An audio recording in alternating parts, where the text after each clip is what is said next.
The coin that changes without moving. A coin can stay in your hand and still change. It can carry the same face, the same title, the same imperial promise, and yet, slowly, it can lose the quiet power that makes strangers cooperate. Most people never think of this while life is smooth. They think of work, weather, family, and the small arithmetic of daily bread. Money is only noticed when it begins to fail, because money is not simply metal. It is shared confidence that tomorrow will resemble today closely enough for planning. When confidence weakens, it does not shatter like a jar. It thins like cloth. There is no single moment when everyone agrees the weave is failing. There are only small frays, a merchant asking one extra coin, a landlord insisting on payment earlier, a soldier staring at his pay as if it has become unfamiliar. The first weakness is quiet, and that is why it travels far. People adjust before they accuse. In the port at Ostia, where grain is weighed for the capital, a merchant named Marcellus stands beside his scales as barges unload sacks from the river. He has done this work for years, and his mind is trained to notice moisture, scent, and weight. A buyer approaches, smelling of sea salt and tar, and offers a handful of denarii. Marcellus takes the coins with habit, not suspicion. Yet today, one coin catches his eye. It is a shade darker than the rest, and when he rolls it between finger and thumb, it feels slightly softer at the rim. He holds it up, turns it once, then sets it aside without making a scene. Marcellus does not summon a magistrate. He does not denounce the emperor. He simply raises the price of the sack by a small amount, just enough to protect himself. He tells the buyer that transport has become costly, that dock workers demand more, that ropes and bags are harder to find. The buyer frowns, then pays because he too has customers waiting, and delay is its own expense. Marcellus ties the pouch and returns to his work, and nothing dramatic has occurred, and yet a pattern has shifted. A decision made in fear has entered the market. This is the story we are telling, how such small adjustments multiplied until they shaped an empire. It is not a story of one collapse, and it is not a story of one villain. Rome did not wake one morning and decide to destroy its money for sport. Rome learned under pressure to use the public's trust as a resource. The cause and effect spine is steady, the coin is weakened, price signals blur, confidence erodes, tax and army funding strain. The state reaches again for the same shortcut. The shortcut works briefly, then demands repetition. We begin with foundations because foundations matter more than cracks. The Roman world used money not merely as a convenience, but as a pillar of administration and trade. An empire is expensive to hold together. Roads must be maintained, officials must be paid, armies must be supplied, and cities must be fed. When the currency is so credible, these tasks are lighter because payment is accepted without argument. When the currency becomes doubtful, everything becomes heavier. Wages must be renegotiated, suppliers hesitate, and every transaction takes longer to close. A quiet irony sits at the center of the Roman case. The empire's strength made the temptation stronger. Rome's victories created obligations. Its borders demanded soldiers. Its provinces demanded administrators. Its court demanded gifts, guards, and ceremony. Its capital demanded grain and calm. Each demand was real. Each required funding. Yet visible burdens openly confessed carried political risk. A ruler could lose favor by admitting the cost of power. The mint offered a quieter method. Keep the stamp familiar while changing the metal beneath. At first, the difference is hard to name. People blame harvests, transport delays, and profiteers. Some of those things are always true somewhere. And that is what makes inflation patient. It hides inside ordinary explanations. But when the money itself is altered, the pattern spreads beyond any one harvest or road. It appears in many goods at once, and it lingers even after the weather improves. A loaf costs more, a cart repair costs more, a day of labor buys less. Slowly, the coin teaches everyone to protect themselves.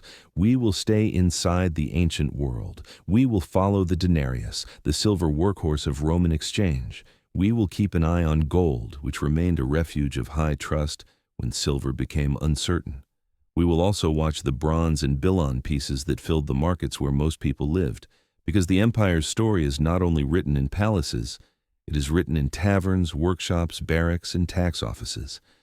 Later, we will reach moments that feel like turning points, a violent century of rapid rulers, a hard decree meant to freeze prices, and a new gold coin that outlasted the empire that forged it. For now, let the opening truth settle. Money is an agreement across time. When that agreement is weakened, life does not end immediately, but it narrows. People shorten promises. They store what they can touch. They accept less risk. They rely more on family and patrons. The empire continues, but it must lean more on force and less on confidence. Marcellus at Ostia finishes weighing sacks as the light shifts on the water. The buyer's coins vanish into leather. The transaction looks normal, and that is the danger. Rome's money will not die in one stroke. It will weaken in the spaces between people, where trust lives, and where trust, once strained, teaches everyone to protect themselves first quietly. The language of value.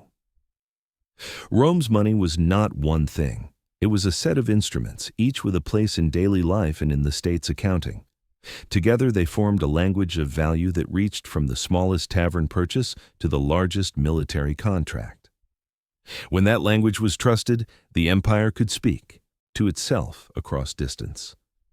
When it became confused, every conversation about price, wage, and tax began to stumble. The denarius was the best-known silver coin of the Roman world, a practical medium for trade and payment.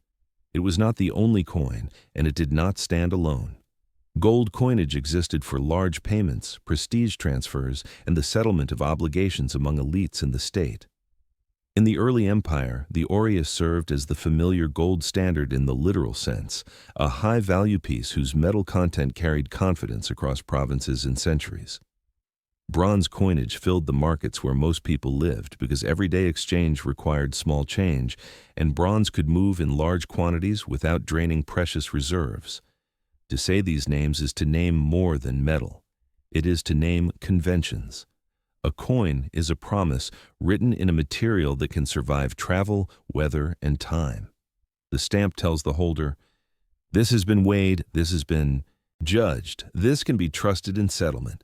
The metal tells the holder, "Even if you doubt the stamp, the substance is not nothing. Between stamp and substance, trust forms, and that trust is a public asset." A Roman did not need to be a philosopher to understand this. He understood it through experience. If he was paid in coins that others accepted without question, he could buy what he needed with minimal friction. If he was paid in questionable pieces, he would have to argue, discount, or travel farther to find a seller willing to take them. Money is convenient when it is unquestioned. It becomes costly when it is doubted, because doubt forces time and negotiation into every exchange. In the Forum Romanum, a money changer named Publius sits behind a small table, his tools arranged like a surgeon's, a scale, a set of weights, a touchstone, and a careful eye. People approach him not only with foreign coins, but with Roman coins of different issues, bright or dull, worn or sharp. Publius does not merely exchange currency. He provides judgment. When a traveler offers denarii to pay an innkeeper, the innkeeper may not test each coin. He may instead accept the traveler because he knows Publius will take the coins tomorrow, and Publius will take them because he believes he can pass them again. Publius listens as two craftsmen argue about price. One insists that the last shipment of bronze had cost more. The other claims he is being cheated. Publius does not interrupt. He only watches the coins on the table. He knows that if silver content drifts, the argument will not remain between these two men.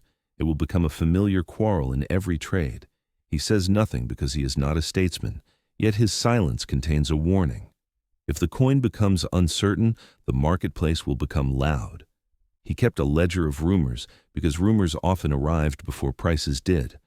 The structure of coinage also shaped the way Rome collected revenue. Taxes could be assessed in money rather than in kind, allowing the state to redirect resources where needed. Soldiers could be paid in coin, allowing them to buy supplies locally rather than being fed entirely through centralized distribution.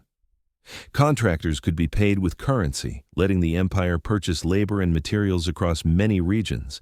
When money is stable, it is a transportable claim on goods. That claim reduces the state's need to move grain, cloth, and tools everywhere under guard. It turns a heavy logistical problem into a lighter accounting problem. Coinage also supported saving, and saving supported investment, even in an ancient world. A shopkeeper could set aside coin to buy better tools. A small landholder could accumulate a reserve for seed after a bad year. A widow could keep a pouch of silver for emergencies. These are modest acts, but they depend on one assumption, that the stored value will not be quietly altered. The names of coins, therefore, mattered because they anchored memory. A denarius had a meaning in the mind. A sestertius had a meaning.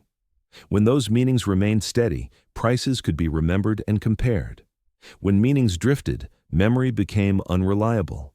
People began to say, "It used to cost this," and the phrase carried not only nostalgia, but a practical problem. The old reference point no longer guided decisions. This is where debasement strikes first. It does not only reduce metal, it disrupts the shared language. The coin still bears the emperor's head, but the weight of the promise changes. That change may be small enough to ignore at first, and ignoring it is part of what allows it to spread. The state can pay with the new coin as if it were the old coin. The recipients can spend it while many sellers still price goods by habit. Only gradually does the market translate the new substance into new prices. We will see in later chapters how this translation became violent in its speed during the 3rd century. Before that, it began with subtler shifts that most people could not measure, but many could feel. Publius, the money changer, would notice sooner than Marcellus, the grain merchant, and Marcellus would notice sooner than a peasant who sold little. Yet, in time, everyone would notice, because everyone ate. For now, hold the foundation. Rome's money was a system of trusted terms. The denarius, the aureus, and the bronze pieces did not merely circulate, they carried the empire's ability to coordinate. When they held their meaning, they made the imperial machine possible. When they lost their meaning, they turned daily life into negotiation, and negotiation into resentment. The comfortable weight of order. In the early empire, Rome achieved a kind of practical stability that could feel permanent to those who lived within it. The roads were safer than they had been, the seas more predictable, the tax system more regular, and the emperor's image present on coin and in law. Stability did not mean peace everywhere. It meant that the machinery of rule could absorb conflict without immediate disintegration. That machinery depended on money that traveled and money that was believed. The fiscal reality of empire was simple in principle and relentless in practice. Armies were not seasonal. They were permanent forces stationed on frontiers, trained and equipped, waiting for threats that might appear at any moment. Soldiers required pay and provisions. They also required the promise of rewards, bonuses for loyalty, land grants, discharge payments, and the small privileges that made a hard life bearable. A state that failed to pay invited mutiny. A state that paid in suspect coin invited another kind of danger, slower but just as corrosive. In a barracks near the Danube, a legionary named Gaius Quintilius stands in line for his stipendium. The pay clerk sits behind a table with a chest, a wax tablet, and a stylus. Each man steps forward, speaks his name, and receives his allotment in coin. Gaius weighs a denarius in his palm, feeling its familiar coolness. He thinks of beer in a frontier tavern, a belt buckle for his son, a pair of sandals for winter. When the coin feels solid, his thoughts extend forward with calm. He can picture the next month, the next season, the day he leaves service. When the coin feels doubtful, his future contracts into the present, and he listens more closely to rumor than to orders. Pay was only one part. The empire also had to feed its cities, and above all the capital. Grain moved in vast quantities from provinces, shipped and stored, and distributed through systems that mixed administration with politics. When grain arrived on time, the city slept more easily. When it failed, rumors grew and crowds gathered. Provisioning required contracts, shipping, warehouses, guards, and officials. Every link had a cost. Money lubricated those links. It allowed the state to pay ship owners, dock workers, warehouse keepers, and the wage clerks who recorded each shipment.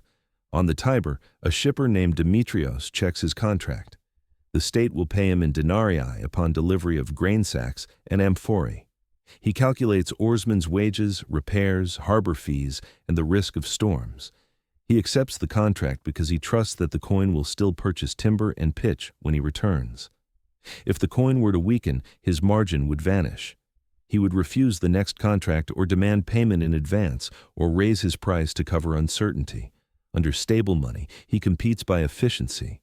Under uncertain money, he competes by caution, and trade slows for everyone. Bureaucracy, too, expanded with empire. Governors, judges, scribes, surveyors, and tax collectors formed the nerves of Roman rule.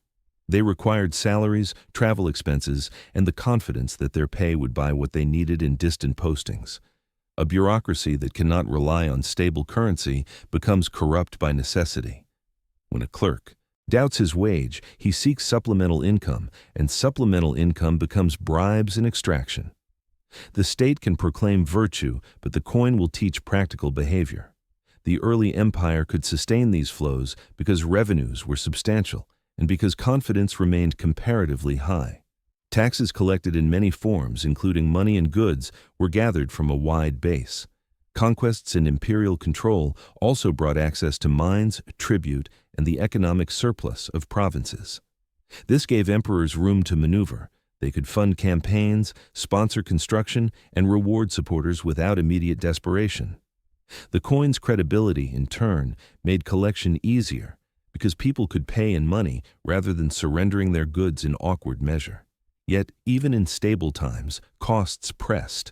Army payroll did not sit still. Frontier demands rose with new threats. Roads and fortifications aged. The court's expectations grew. Public building projects required constant spending. The empire also developed a political habit of generosity. Donatives to soldiers and gifts to the populace could secure loyalty, especially after successions and crises. Once such gifts are given, they become precedents. A new ruler inherits not only the empire, but its expectations. In Rome, a steward named Lucius, employed by a senator, manages household accounts.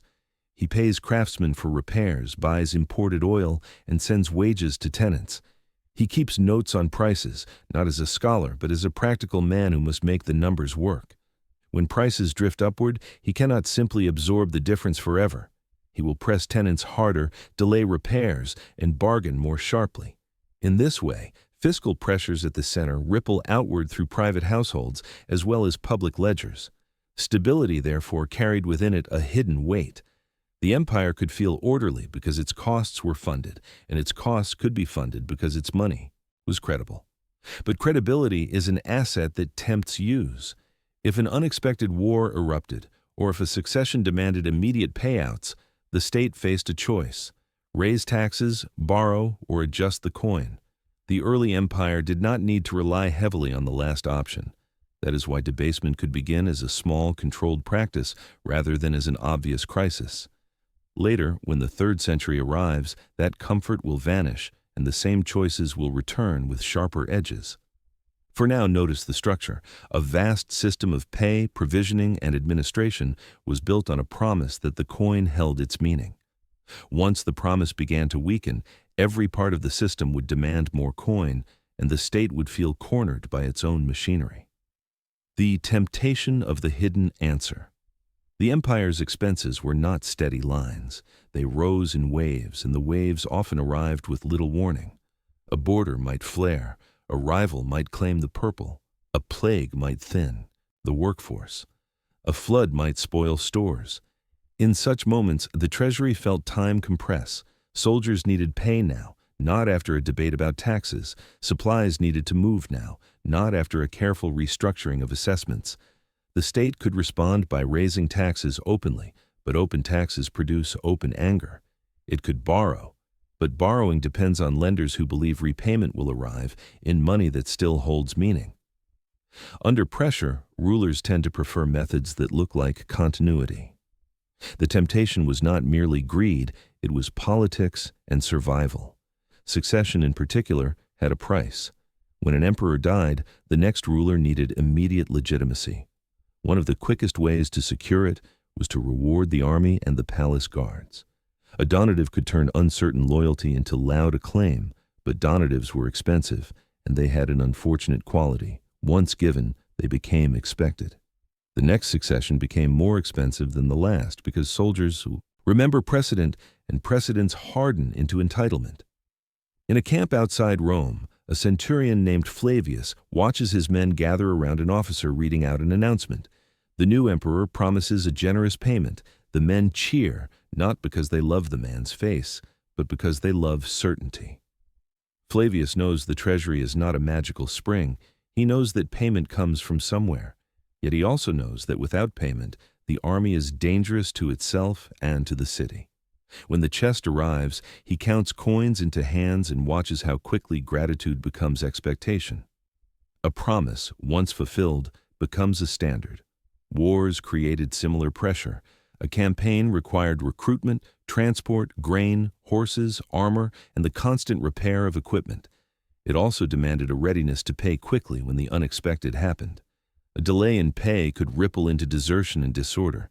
Even a victorious war carried a bill because veterans demanded discharge. Rewards and the frontier demanded forts.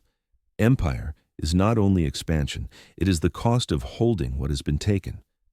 There was also an administrative pressure that grew with size. The larger the empire, the more difficult it was to collect revenue smoothly. Some provinces were rich, some poor, some distant, some rebellious, and all were subject to local shocks. When a harvest failed in one region, taxes fell or had to be enforced harshly. When taxes were enforced harshly, production could shrink. In this way, the state could feel trapped between immediate revenue and long-term stability. Debasement offered a way to bridge the gap without admitting the gap. At the desert edge in Egypt, a tax clerk named Harpocration records deliveries of grain. He knows the state prefers coin, yet grain arrives because coin is scarce in villages. He writes numbers that must satisfy officials in Alexandria and farmers in hot dust. Any imbalance brings punishment. The coin also served as a political mask. If the state reduced silver content slightly but kept the coin's face and legal value, it could appear to meet obligations without changing official numbers. A soldier could be told he received the same number of denarii as before. A contractor could be told his contract was honored. Only later in the market would they discover that the coin's purchasing power had shifted. The state gained time, and time is often what rulers lack. In the mint, a worker named Aelius tends the furnace. He is not told about strategy. He is told about quotas. He sees the metal poured, the blanks stamped, and the emperor's image struck with practiced force. One day, the overseer brings a new mixture. The silver looks similar in the crucible, but the cooled blanks have a faintly altered ring. Aelius does not protest. He wants his wage, and he trusts the overseer more than rumors. Yet he notices that the scraps left on the floor seem larger than they should be, as if more metal is needed to achieve the same shine. That is the essential incentive: stretching. The state could stretch precious metal into more coins and, for a time, purchase the same goods with less silver. This hidden revenue is called seigniorage in later language, but the mechanism is simple without jargon. The issuer gains the difference between the coin's official value and its metal cost. When the public accepts the coin at face value, the difference becomes real purchasing power for the state. The danger is that the public is not a single mind. Acceptance is gradual, uneven, and learned. In the earliest stage, many people accept the new coins by habit. The state spends first and benefits first. Then, experienced handlers notice. Money changers weigh, merchants compare, and the older, better coins begin to be saved. The market starts to split coin into categories, the good and the less good. Once that split spreads, prices begin to lift because sellers must protect themselves against the worse pieces. Rome's first steps into debasement were modest compared to what would come later. That modesty is part of the story. Small changes rarely provoke rebellion. They provoke adjustments. They teach people to be cautious, and they teach the state that the method works. Each time a crisis arrives, the memory of that relief returns. In the next chapter, we will move from incentives to workshop detail, how a coin can be altered while still looking familiar, how recall and recoining can force acceptance, and how the silent tax of inflation begins to show itself in wages, contracts, and the ordinary market stall. How less silver becomes more power. Debasement sounds like a moral word, but in practice it begins as a technical decision. A coin is metal shaped into authority. Change the metal, and you change what the authority can purchase. The trick is that the change can be hidden at first because a stamp is easier to see than an alloy. The state can therefore alter the substancy, while preserving the appearance of continuity, and for a time, the public will trade on habit. Mechanically, debasement is simple. A silver coin, such as the denarius, contains a measured amount of precious metal. If the mint reduces the purity by mixing in more copper or reduces the weight slightly, the same stock of silver can produce more coins. The face value remains the same by law. More coins can be paid out for the same treasury input. The difference between the metal cost and the legal value becomes a gain for the issuer. That gain is not an invention of wealth. It is a transfer from those who hold and accept the coin. In the mint at Rome, an assayer named Tiberius Valens tests batches of metal. He scratches a coin on a touchstone, examines the streak, and compares it to reference pieces. He records results on tablets, because the mint must defend itself against accusations of fraud. Tiberius understands his place. He is not deciding policy. He is ensuring that whatever policy has been chosen is executed consistently. Yet in quiet moments, he notices patterns. A new order arrives with a slightly different mix. The numbers on his tablet still look respectable, but the trend moves in one direction, and the direction matters. States could also force change through recall and reminting. Old coins might be demanded back for recoining and exchanged at a state set rate. The Treasury could receive older, higher silver pieces and return newer, lower silver pieces in the same nominal count. People complied because taxes and contracts required official coin, and refusal invited suspicion. The method tightened the silent tax by concentrating better metal in the state and pushing weaker money into circulation. The first effects are rarely labeled with a special word by those living through them. In an ancient economy, prices were known through memory and conversation more than through posted lists. A seller learned what others charged. A buyer learned what was normal. From the last market day. When the coin weakens, these expectations begin to fail. Sellers who handle large volumes notice sooner because they see more coins. They begin to ask for a little more. Buyers complain. Some pay, some leave. Over weeks and months, the new normal settles, not because anyone votes for it, but because bargains quietly adjust. Inflation appears, therefore, as a shift in what is normal. It also appears in wages, but wages tend to adjust with delay, because a wage is often tied to contracts, relationships, and the bargaining power of labor.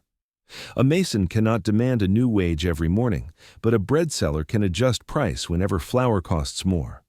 This is why inflation feels like a squeeze even when it is gradual.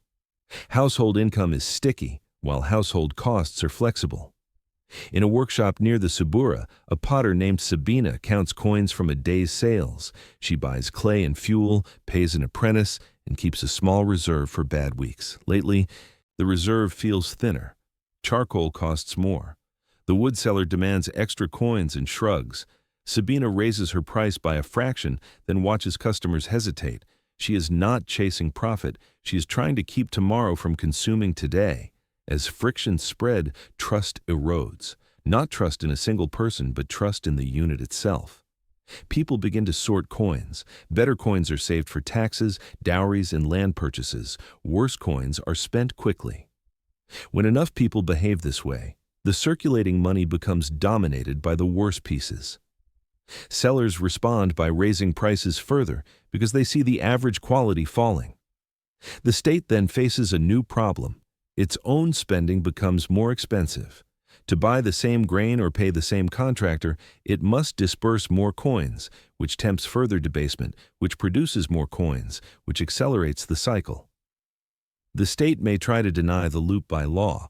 Officials can demand that coins be accepted at face value. They can punish refusal. They can accuse merchants of profiteering. But a merchant who fears loss can comply outwardly and still defend himself by raising prices. Law can compel acceptance, but it cannot compel confidence. Confidence is a habit formed by experience, and experience will not be corrected by proclamation. These mechanisms also distort tax collection. If taxes are assessed in fixed nominal amounts, a weaker coin reduces the real revenue to the state. Officials respond by increasing assessments, pursuing arrears, or demanding payment in more reliable forms. If taxes are assessed in kind, officials prefer grain, oil, or labor because these hold value more directly than uncertain coin. Taxpayers then experience the state as more intrusive because collecting in kind reaches into households. Either way, the strain moves from the mint into the countryside. By the time these patterns are visible to ordinary people, the technical decision in the mint has already become a social shift. Sabina's small price change, Marcellus's cautious surcharge, the money changer's sorting tray, the tax clerk's stricter demand, the soldier's complaint that his pay buys less than it used to. These are the early footprints of inflation in an ancient world. In the earliest imperial decades, Rome's money still carried the older habit of confidence. The denarius looked and sounded like a reliable thing, and the gold aureus moved through great houses and government chests with an authority that seldom required explanation. Yet, beneath this surface, the empire was learning what it cost to keep greatness ordinary. The army became a permanent wage bill on distant frontiers. The court became a permanent theater of guards, officials, and gifts. The provinces required governors, courts, roads, and garrisons. Each improvement became a recurring expense, and recurring expense asks for recurring revenue. When pressure rose, the simplest lever was the mint, not always through dramatic debasement, but through small adjustments that could be described as careful management. A coin might be struck slightly lighter, the alloy might be nudged, silver stretched with a little more copper.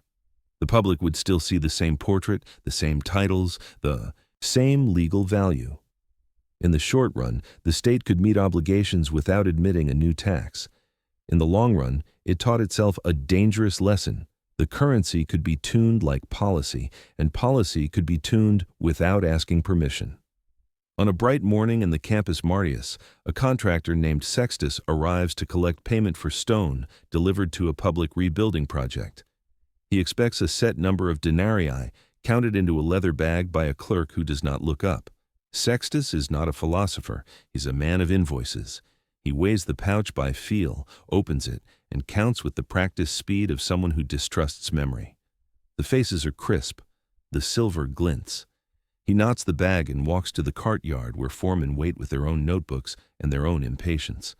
The quarry foreman, thick-handed from lifting stone, takes one denarius and rolls it under his thumb. He does not make a speech. He only frowns and asks for one more coin beyond the agreed price. Sextus protests. The foreman shrugs and says his own suppliers are asking more, that a mule now costs more to feed, that the smith wants higher payment for iron tools. Sextus pays because arguing delays work, and delay is its own expense. The stones move. The roadbed rises. Nothing looks broken, and that is the practical danger. This is how early debasement enters life. It is not announced as collapse. It is introduced as a detail. People respond as if the world has simply become a little dearer. The state feels the immediate benefit. It has paid Sextus with coin that costs slightly less in precious metal, and it has done so without a public quarrel over taxes. Relief arrives first at the center, where decisions are made, and only later at the edges, where consequences are felt. But the market does not stay silent. Those who handle money in volume become the first witnesses. Money changers separate issues by look and weight. Merchants begin to prefer certain batches. Tax collectors begin to ask politely at first and then firmly for pieces that ring true because their superiors judge them by what reaches the central chest. A hierarchy of money forms inside the currency itself, and once a hierarchy forms, behavior follows. Near the forum, Publius the money changer keeps two trays on his table. One holds bright denarii that ring cleanly when tapped. The other holds darker pieces that he accepts only with a small discount. A young soldier, newly paid, tries to protest. He insists the coins bear the emperor's face and must be equal.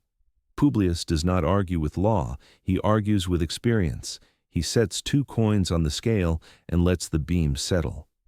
Then he says, softly, that the scale does not salute the emperor. The soldier leaves, still angry, and spends the discounted coin quickly. Once sorting begins, consequences unfold with quiet logic. Better coins disappear into hoards, dowries, and private chests. Worse coins circulate faster because no one wants to hold them. Prices drift upward as sellers protect themselves. Wages lag because wages are negotiated slowly while market prices adjust quickly. Debts become disputes because creditors feel cheated and debtors feel relieved. The state receives taxes in weaker coin, which reduces real revenue, which pressures the state to mint more coin, which invites more weakening. In the tax office near the Temple of Saturn, a junior clerk named Naso counts payments from shopkeepers. He has instructions to accept the coin, yet his supervisor demands weight and purity for remittances to the treasury.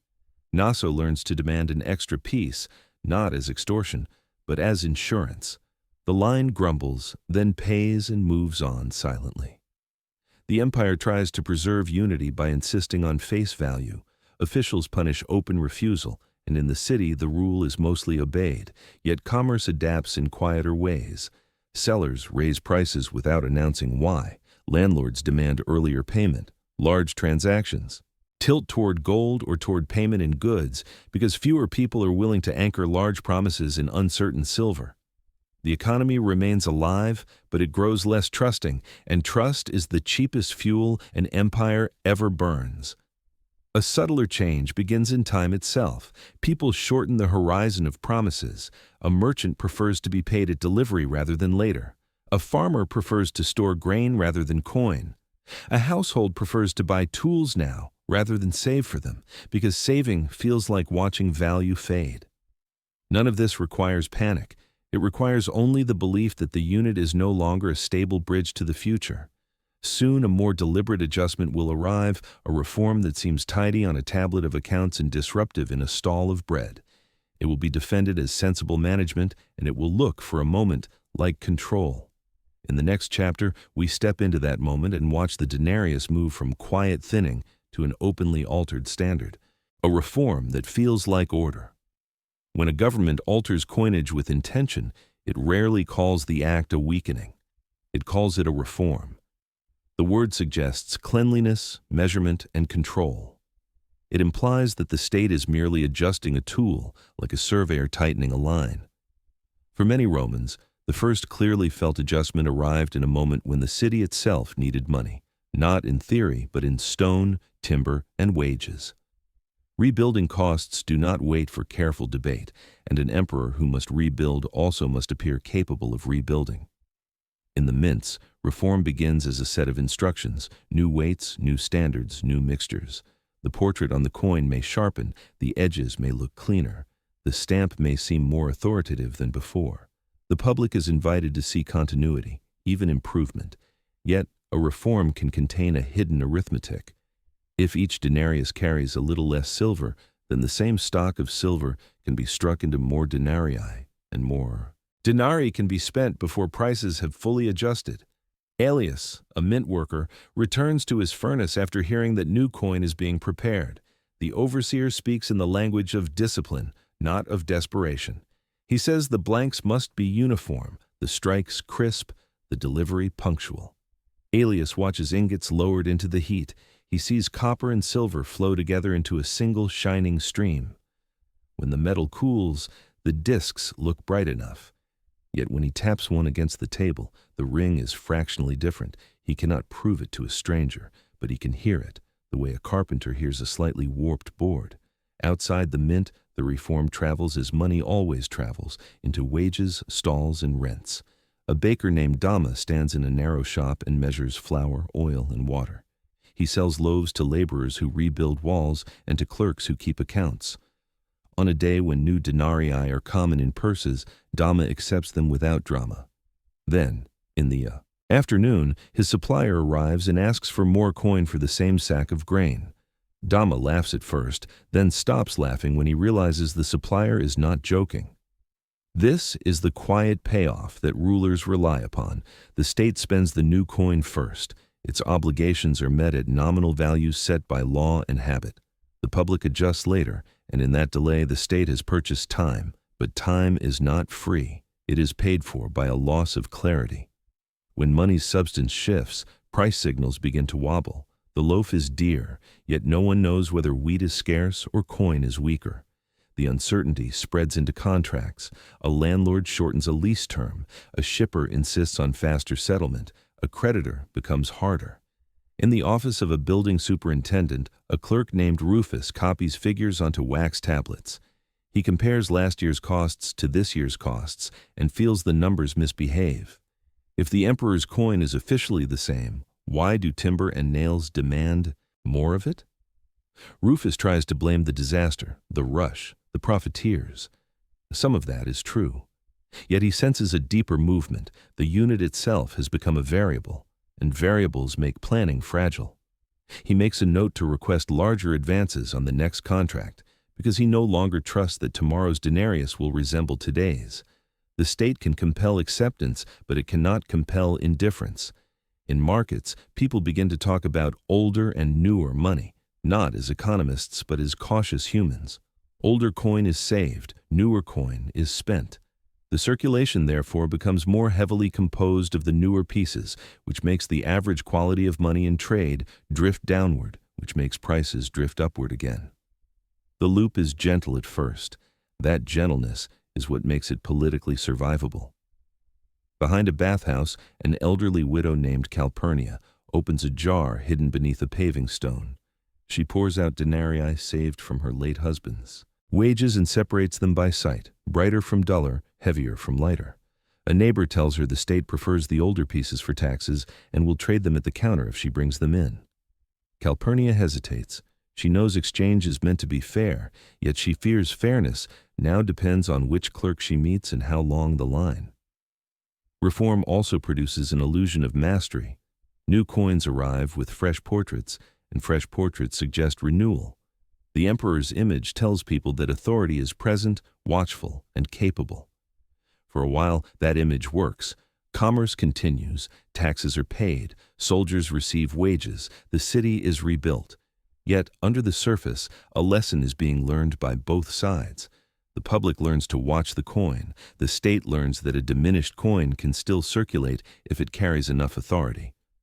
One could imagine a world where the story ends here, where the adjustments remain rare and modest, and where the empire's revenues grow, enough to relieve pressure. That world requires restraint and luck. Rome would not have enough of either. As the decades pass, the empire's needs expand again.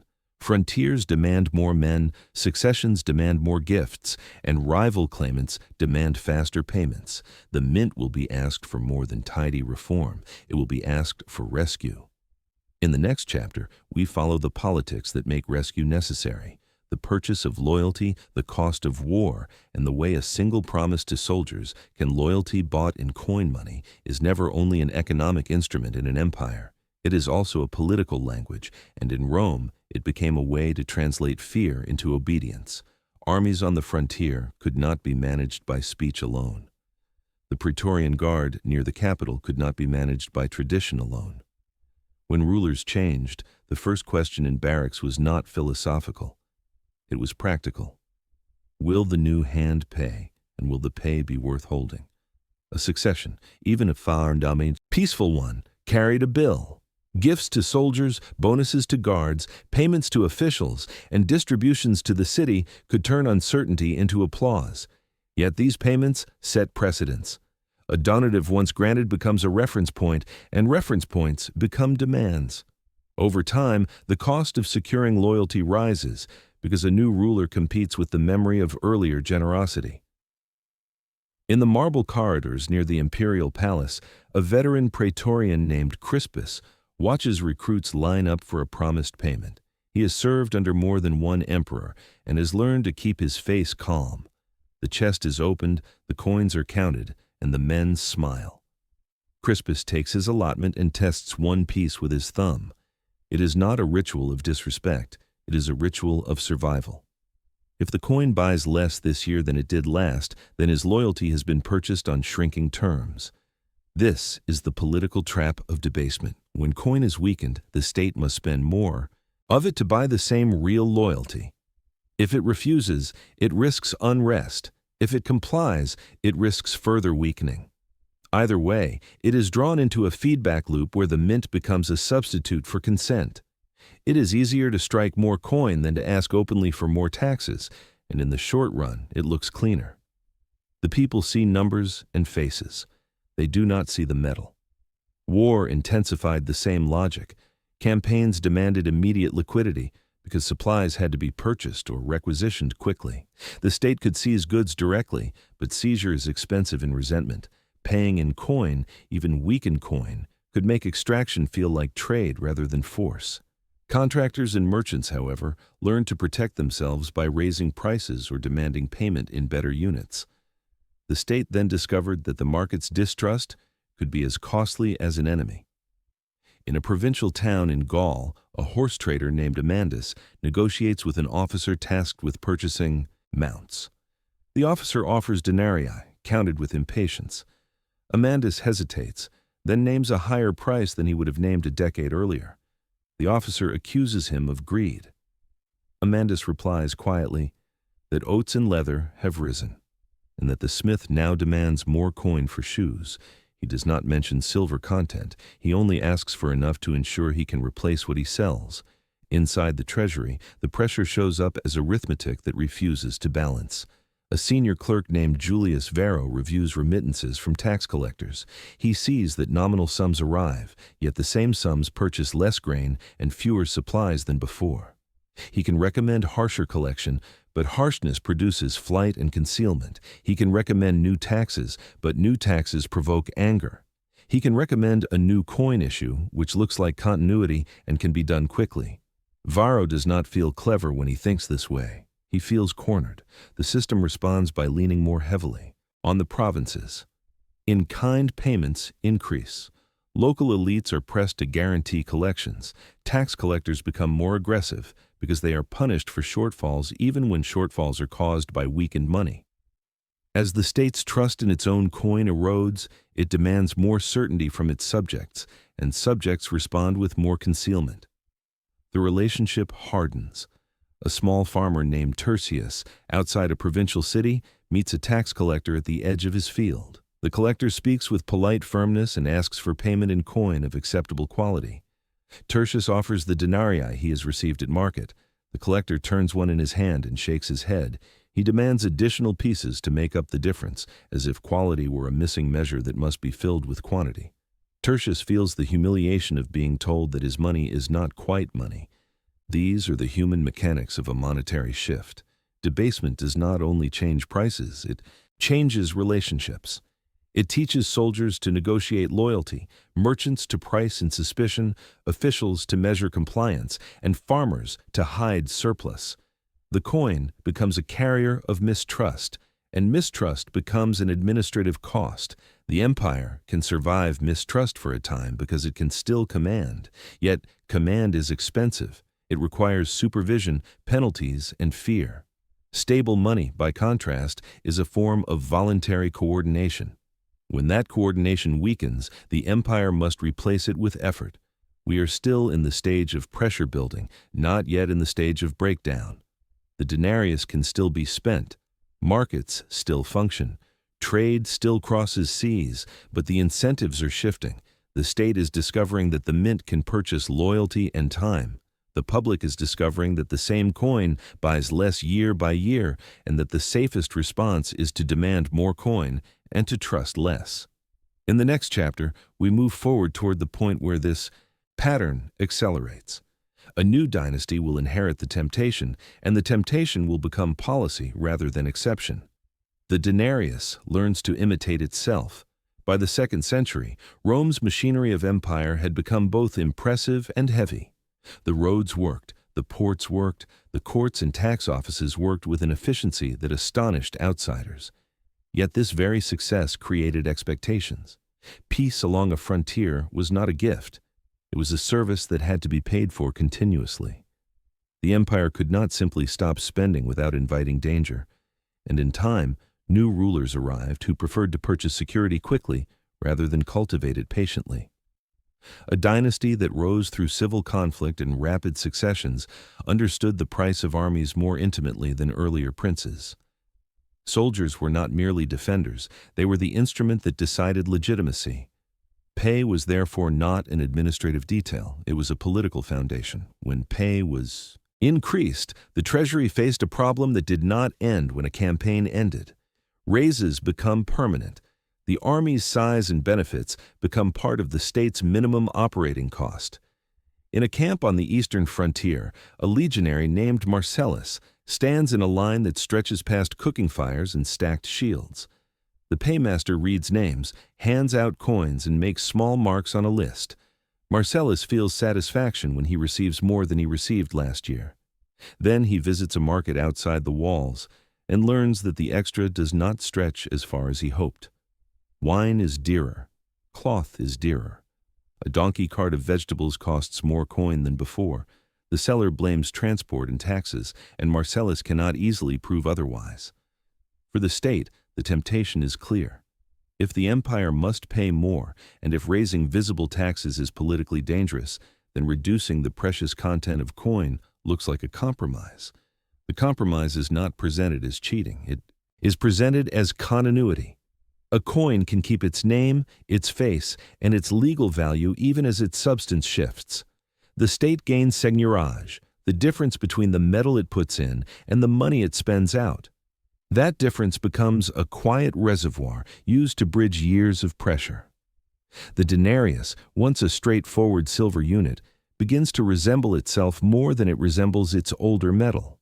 It remains recognizable, but its reliability becomes conditional. The public does not need a metallurgist to sense this. They sense it in bargaining. They sense it in the way older coins disappear from circulation. They sense it in the way prices drift and then refuse to drift back down.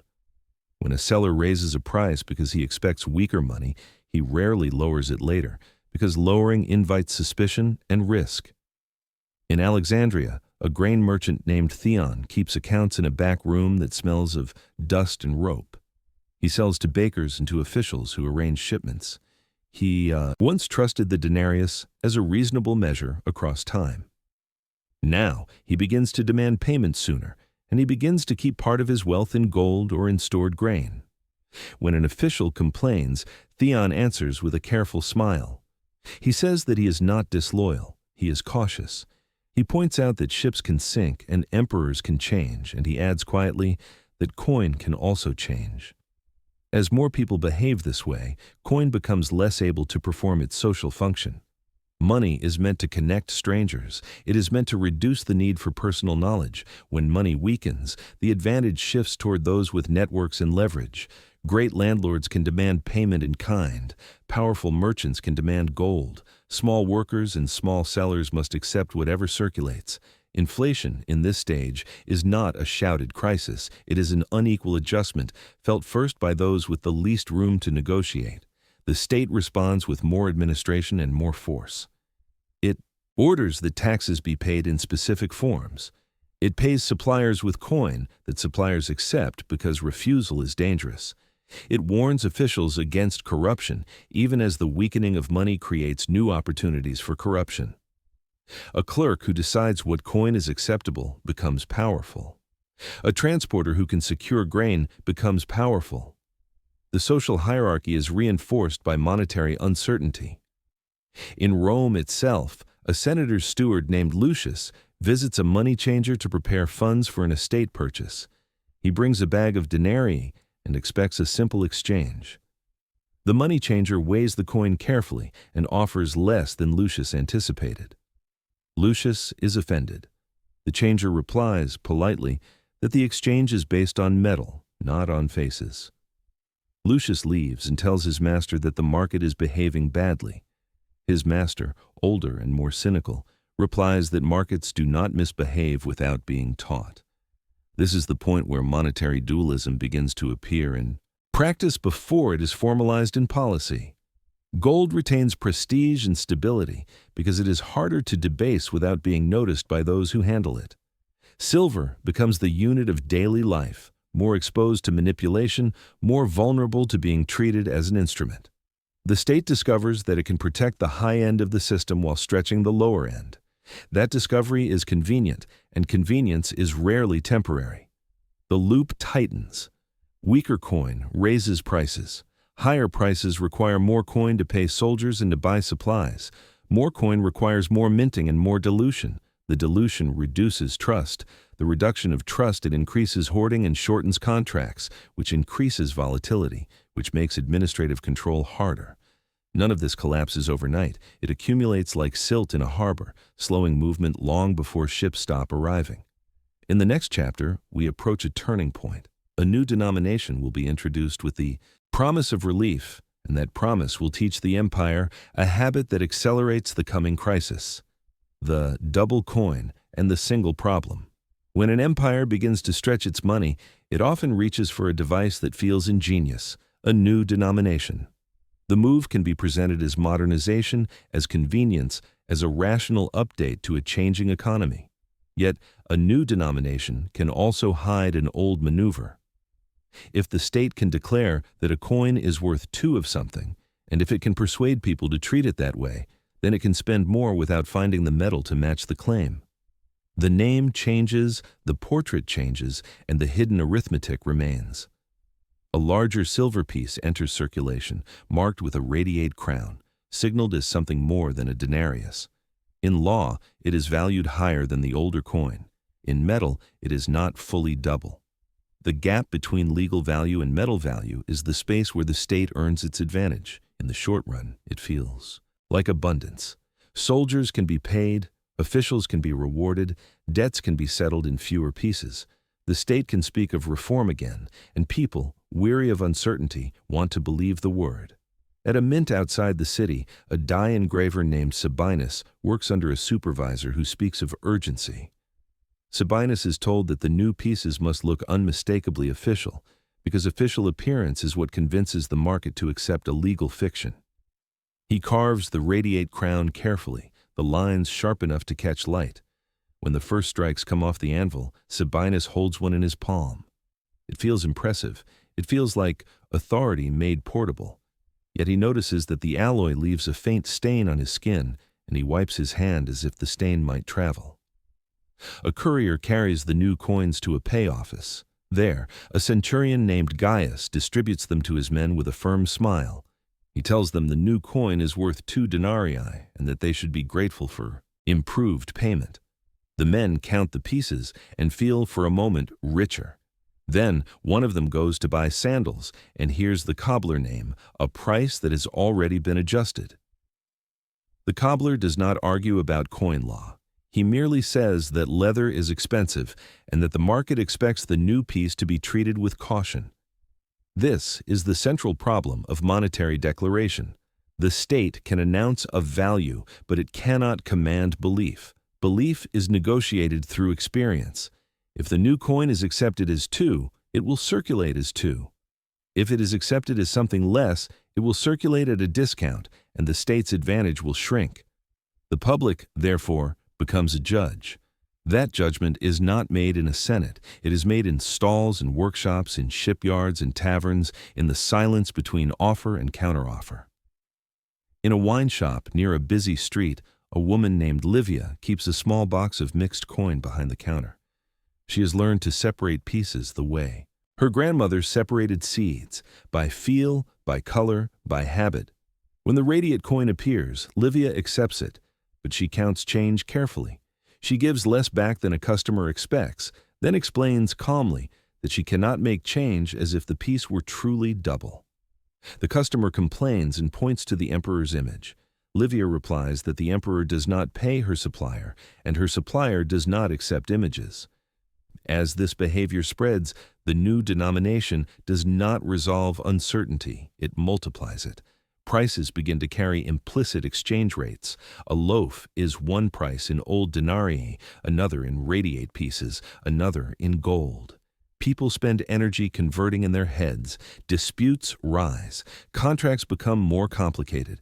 A tax paid in the new coin may be counted at face value by the collector, but the collector may be punished later if his remittance is judged insufficient in metal. Every level of the system begins to insure itself against the next level. On the docks, a freight broker named Hardens writes figures on a tablet, then scratches them out.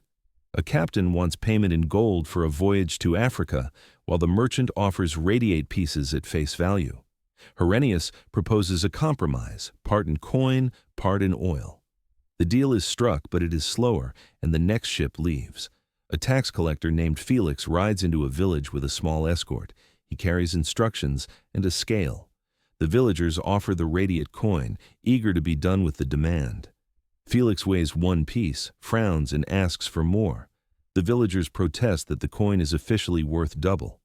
Felix replies that he is responsible for delivering a quota, and the quota is measured by what can be spent at the next stage.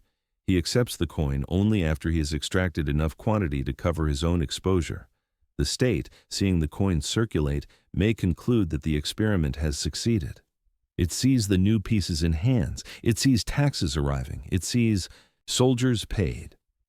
Yet the state does not easily see the hidden costs, the time wasted in disputes, the rise of hoarding, the flight into goods, the growth of local barter arrangements, the preference for gold, the corrosion of long-term contracts. These costs appear as a general thickening of friction in economic life. They appear as less trade, less investment, and more caution in every promise that depends on money holding still.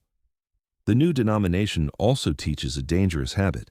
It teaches that value can be declared and that the declaration will hold for a time if backed by authority. It teaches rulers that problems can be solved by creating more units rather than by confronting the underlying mismatch between obligations and resources. Once a state learns that habit, it rarely unlearns it quickly. In the next chapter, we move closer to the edge where this habit meets catastrophe. The empire will face shocks that no denomination can smooth, and the coin will begin to fail in a way that ordinary people can no longer ignore. When prices begin to speak.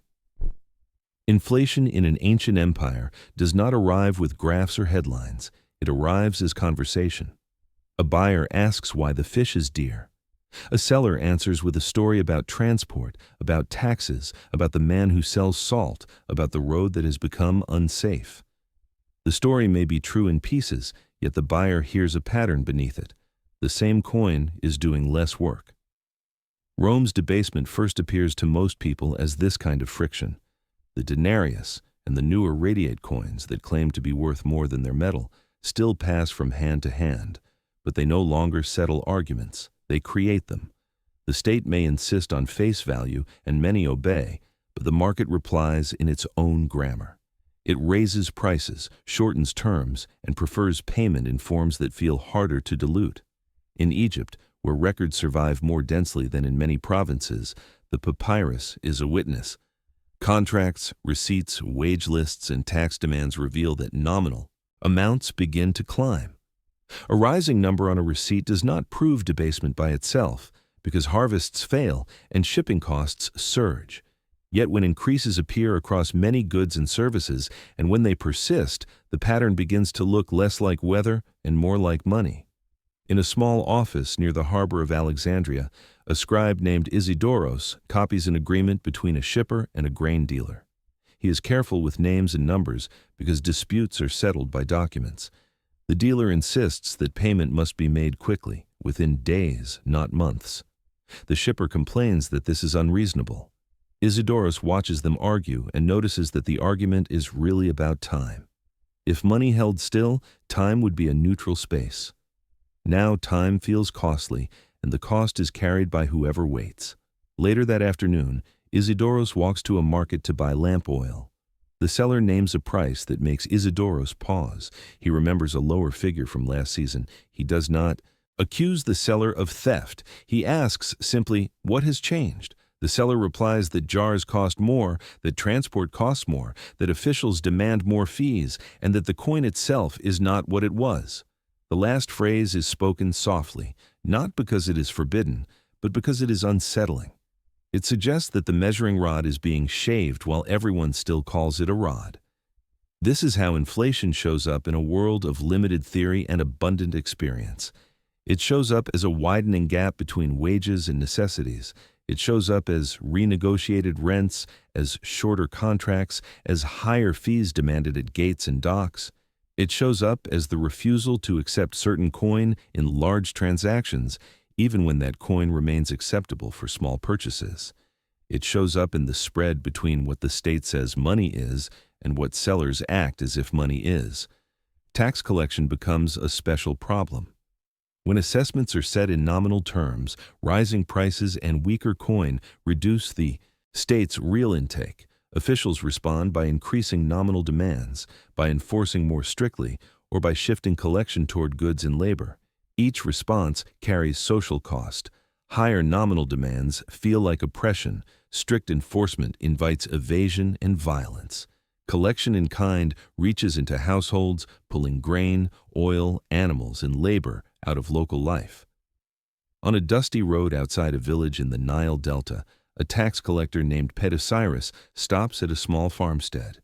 He carries a tablet with an assessment written in coin, yet he also carries a scale because he knows his superiors will judge him by what he delivers. The farmer offers radiate pieces, eager to be done.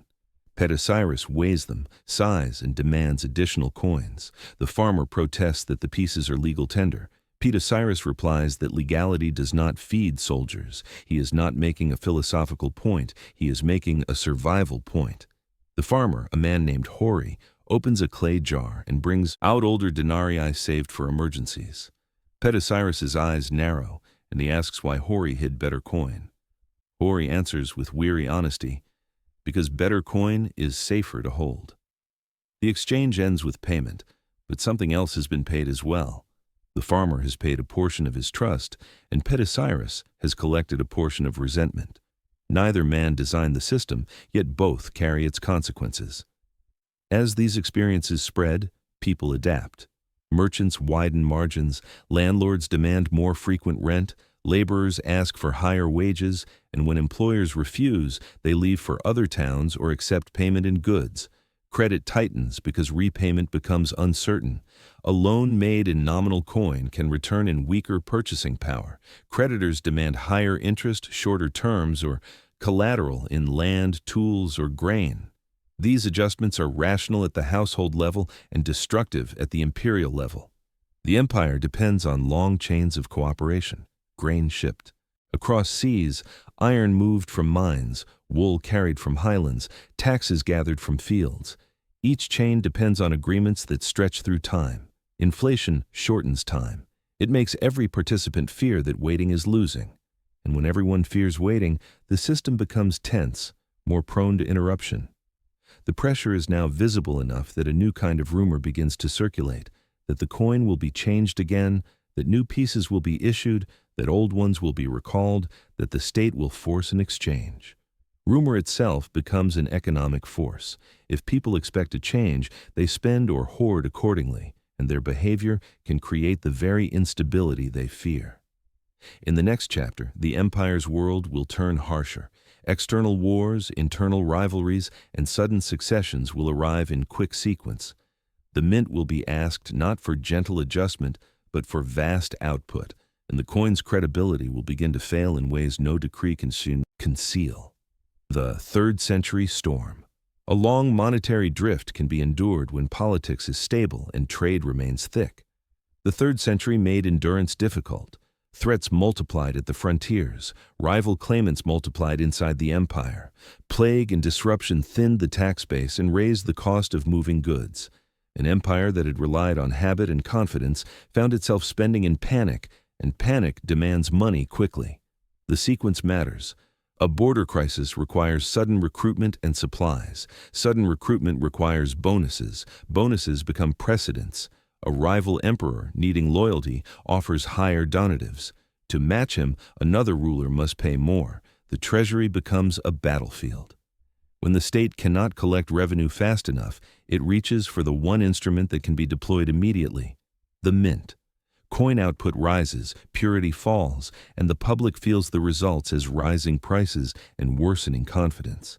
In a fortress town on the Rhine, a cloth merchant named Alia keeps bolts of wool stacked behind her stall. She sells to soldiers' families, to travelers, and to officers who need cloaks. In earlier years, coin was a convenience. Now it is a question. A soldier offers radiate pieces for a thick cloak. Alia accepts them, then hesitates, and asks for 2 more. The soldier glares, saying his pay has already been increased. Alia replies that the increase is already spoken for by higher costs. She touches the cloth and says wool is not minted. It is grown and shorn and carried, and every step now demands more. Outside the walls, refugees from a raided village arrive with carts and bundles. They carry little coin and many needs. Prices jump, not from greed alone, but from scarcity. Supply lines are interrupted. A ship that would have carried grain is captured or delayed. A road is unsafe. A local governor requisitions stock for the army. In such moments, sellers raise prices to ration goods and to protect themselves, against being left with coin that loses value before they can replace inventory. Alia's husband, who buys wool from nearby farmers, returns from the countryside with bad news.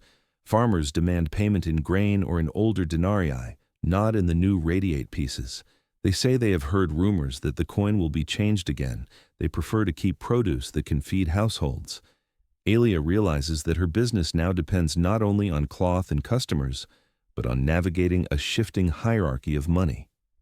Meanwhile, the state's administrative burden grows heavier.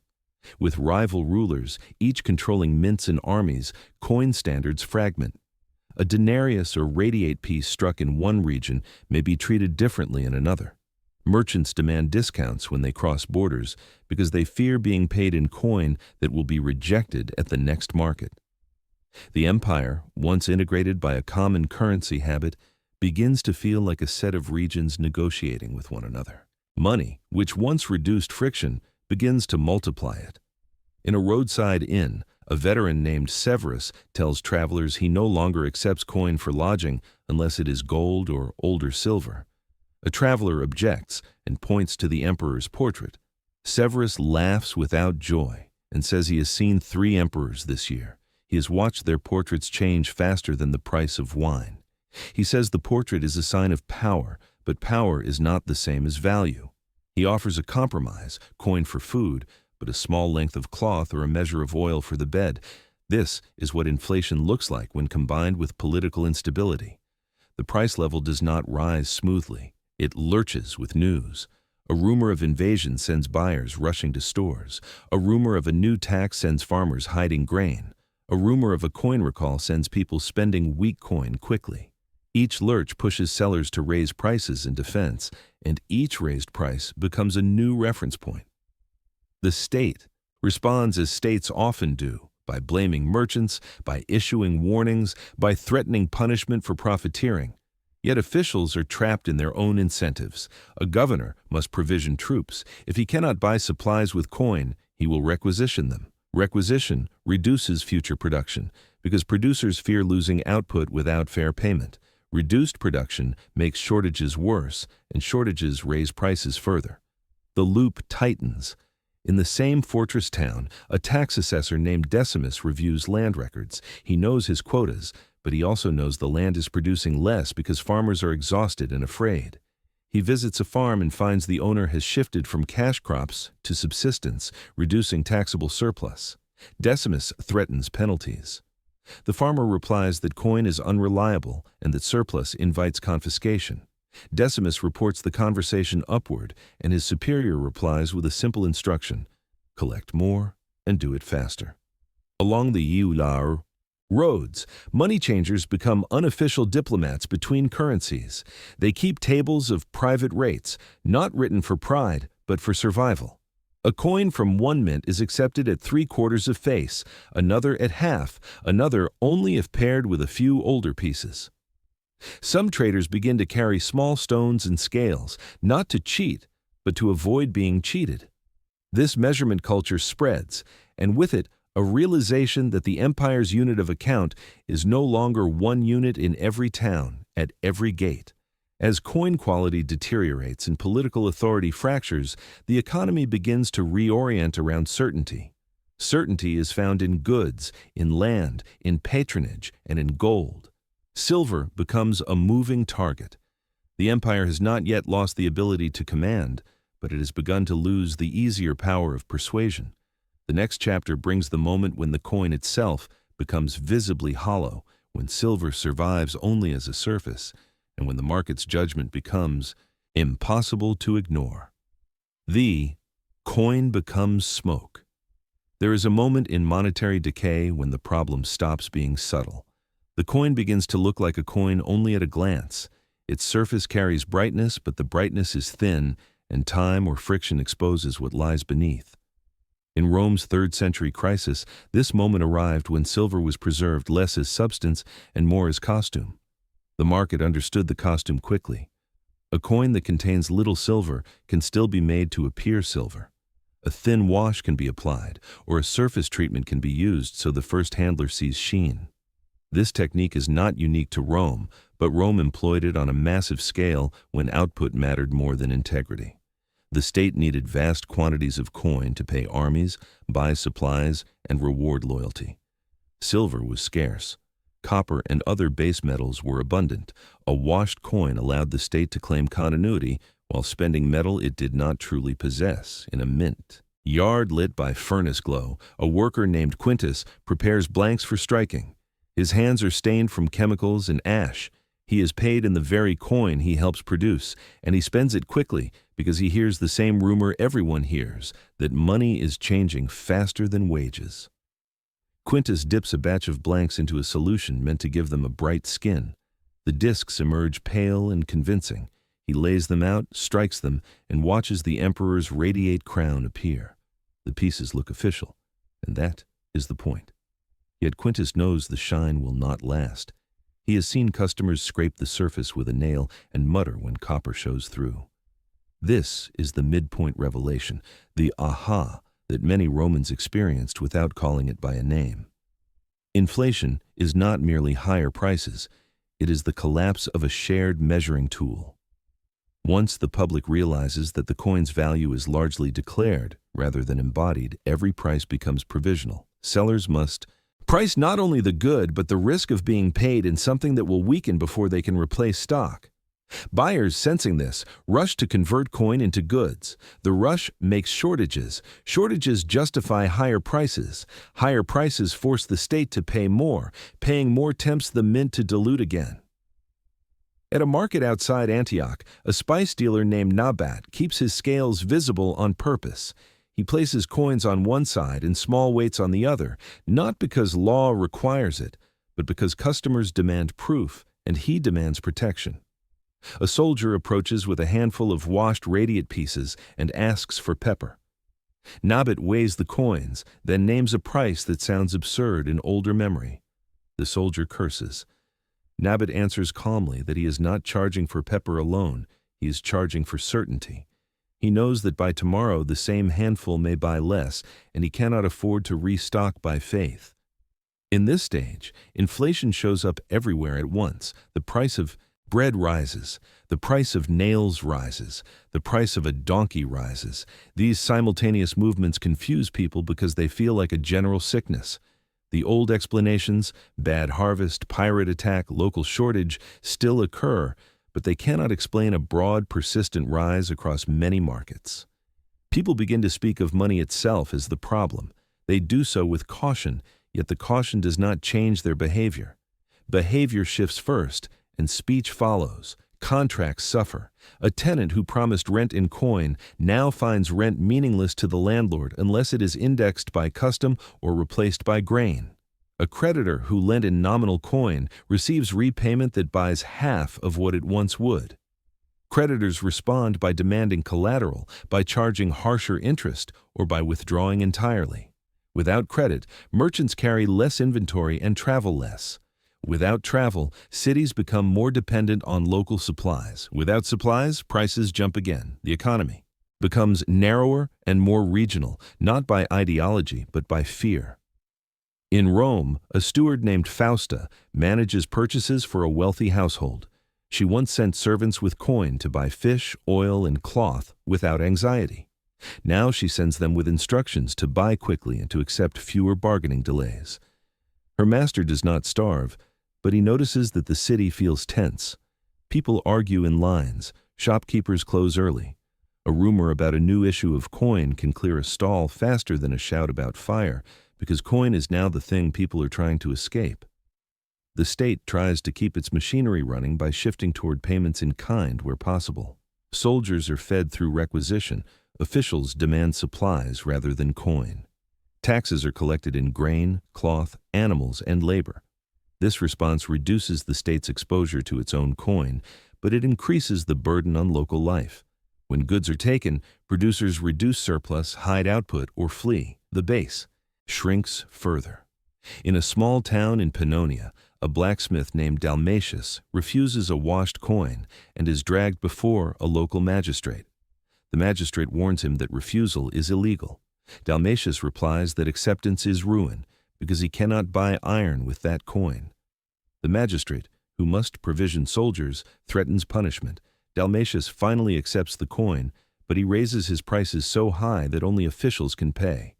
The law is satisfied, yet the market is distorted. Ordinary townspeople cannot repair tools. Farms go without ironwork. Small losses accumulate into larger fragility. The coin has become smoke, present, leaving behind higher prices and harder relationships. The empire still stands, but it is now operating with a currency that no longer performs the work of trust. In the next chapter, we follow the social consequences more closely and watch how regions and classes adapt when money no longer functions as a stable bridge between labor and bread. Barter at the edge of the law. When money stops acting as a reliable bridge, people build other bridges. They trade goods directly, they settle obligations with labor, and they anchor value to what can be stored or eaten. This is not a return to a simpler age. It is a practical retreat from uncertainty. In the 3rd century crisis, barter and in-kind exchange expanded not because Romans forgot coin, but because coin no longer reliably preserved purchasing power across time and distance. The state itself encouraged this retreat when it demanded payments in kind. Officials preferred grain, oil, cloth, animals, and metal because these things could be used to feed troops and supply administration without passing through a collapsing currency. Yet, when the state takes goods directly, local markets become distorted. Producers reduce surplus, hide output, or shift production toward what is easiest to conceal. The more the state demands, the less the state can sustainably obtain. In a village in North Africa, a small landholder named Felix watches a tax escort arrive with carts. The assessor reads a quota in grain and oil, not in coin. Felix has stored amphorae for sale, hoping to buy tools and pay workers. Now he must surrender much of that store to meet the quota. He protests that last year he paid in coin. The assessor replies that coin is insufficient, that the army needs supplies, and that the governor will not accept excuses. Felix hands over jars and feels a double loss. His stored value is gone, and his ability to negotiate in the market has been narrowed. After the escort leaves, Felix goes to a neighbor to hire labor for pruning and repairs. He offers coin. The neighbor refuses. He asks for oil instead, or for a share of grain after harvest. Felix agrees because he must. The agreement is practical, yet it changes the rhythm of life. Coin once allowed Felix to hire help when he needed it and to spread payments across the year. Now, labor contracts pull directly on future harvests. A bad season becomes more dangerous because obligations are anchored to goods that might fail. In cities, the retreat takes different forms. Merchants prefer gold for large deals and accept base coin only for small purchases at raised prices. Rent is renegotiated. Some landlords demand payment in kind, especially in regions where estates can store produce. Urban poor, who have little to store and little bargaining power, suffer most. Their wages follow slowly, their costs rise quickly, and their savings, if any, melt first. In Rome, a dock worker named Trophimus is paid at day's end in a bundle of washed pieces. He goes to buy bread and finds the baker's price has risen again. He argues. The baker shrugs and points to the flour sack, saying he paid more for it that morning. Trophimus cannot store grain, cannot demand gold, and cannot negotiate a better rate. He spends his coins quickly because holding them feels like watching value leak. Then he returns to the dock to seek more work because tomorrow's coin will likely be weaker than today's. Regional differences sharpen. In Egypt, tight administrative control and abundant documentation allow officials to enforce in-kind delivery and to track quotas, yet the same control also hardens resistance. In frontier zones, where soldiers are numerous and trade disrupted, requisition becomes common, and local coin loses credibility fastest. In wealthy trading cities, merchants create private practices of discount and exchange, using scales and informal rates. The empire becomes a mosaic of monetary habits. A traveling merchant named Sabinus crosses from Asia Minor into a region recently held by a different claimant. At the gate, a guard examines his coin and refuses some pieces, calling them bad mint. Sabinus protests that the portrait is imperial. The guard replies that portraits have changed too often to be proof. Sabinus pays a fee in cloth to avoid delay. Inside the town, he discovers that prices are quoted differently depending on which coin is offered. He spends an evening converting values with a weary mind, realizing that the costs of trade now include a constant tax of calculation.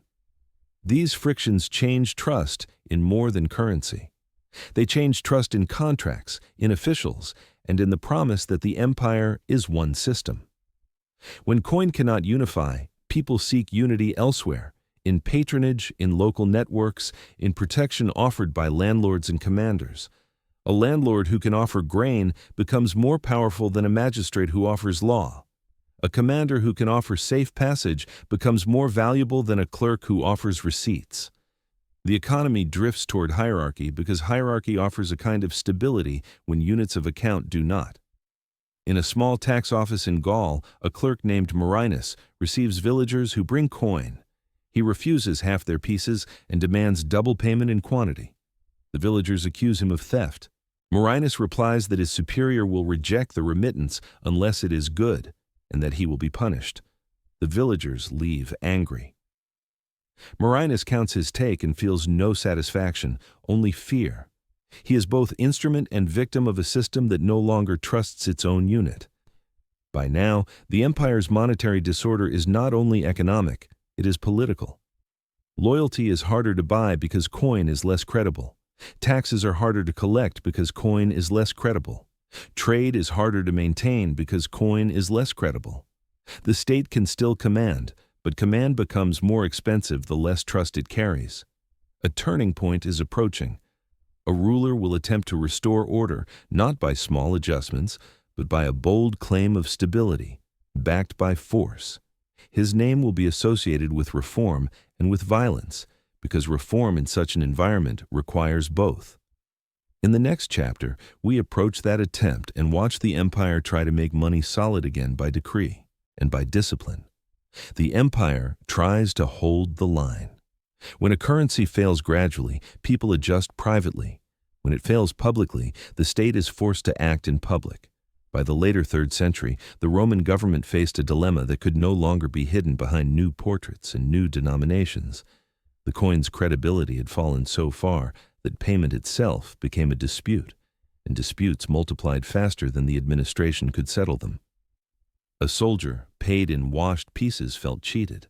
A merchant paid in washed pieces felt endangered. A tax collector paid in washed pieces could not meet quotas without demanding more. A decisive response requires more than metal. It requires authority that can impose a standard and punish resistance. This is why monetary stabilization in crisis often arrives alongside military consolidation. A ruler who cannot secure roads cannot secure coin. A ruler who cannot secure mints cannot secure standards. The empire's monetary story therefore turns toward a man who sought to reassert unity through force and through reform. Aurelian. Before we reach his edicts, consider what the state needed. It needed coin that could be accepted without constant discount. It needed a system that could pay the army in a unit that preserved dignity and purchasing power. It needed tax collection that could be measured without endless quarrel over purity. And it needed this quickly, because every month of disorder trained people further into mistrust. In a barracks near the Alps, a quartermaster named Probus counts the unit's pay allotment. He is responsible for distributing coin and for explaining shortfalls to men who carry spears. He receives a chest of mixed pieces, some bright, some dull, some clearly washed. The men watch him, waiting. Probus chooses to sort. He gives the better pieces to those with higher rank, not because it is just, but because rank demands appearances. He gives the worst pieces to recruits. The recruits complain. Probus offers no lecture. He says only that he distributes what he receives, and that complaints should be sent to the emperor. The recruits laugh bitterly, because laughter is safer than mutiny. Aurelian's rise came in a world where military competence was political currency. Emperors were made and unmade by frontier outcomes. Aurelian sought to defeat rivals, stabilize borders, and reclaim breakaway regions. This consolidation mattered for money, because fragmentation had produced competing mints and competing issues. Unifying authority could, in principle, unify coin. In Rome, a mint overseer named Cassianus is summoned by an official of the new regime. The official asks blunt questions. How much metal is used? How much is lost? Who controls the furnaces? Who skims the difference? Cassianus sweats. He knows that in years of disorder, mint workers have learned to treat the mint as a private opportunity. If coin is already distrusted, who will notice a little more theft? The official tells him that theft will now be treated as treason. The word treason is not economic. It is a tool to make money management a matter of fear. Cassianus leaves the meeting with a new understanding. The regime intends to rebuild trust by crushing those who profit from distrust. There were, in fact, revolts and scandals within the minting system, and these episodes reveal a deeper truth. When money is unstable, the institutions that manage money become contested spaces of survival. Workers demand higher wages because their pay buys less. Officials are tempted to skim because the system feels temporary. The state responds with harsh discipline to restore credibility. Credibility becomes a matter of control. Aurelian's reform aimed to improve the coin's quality and to make its value clearer. A coin cannot be restored by washing alone, because the public has learned to look beneath the skin. The reform therefore involved creating a more consistent standard and signaling it with marks and messaging intended to reassure users. Yet reassurance is fragile when memory is fresh. People remember being told that earlier coins were worth double, even when they were not. They remember being forced to accept money that turned red at the edges. In a market in Rome, the spice seller, Dama, hears that a new coin is arriving with a declared standard. A customer offers old washed pieces. Dama refuses, despite the risk, and asks for the new issue or for older silver. The customer complains that refusal is illegal. Dama replies that he will sell only at a price that reflects the risk. The customer pays and grumbles.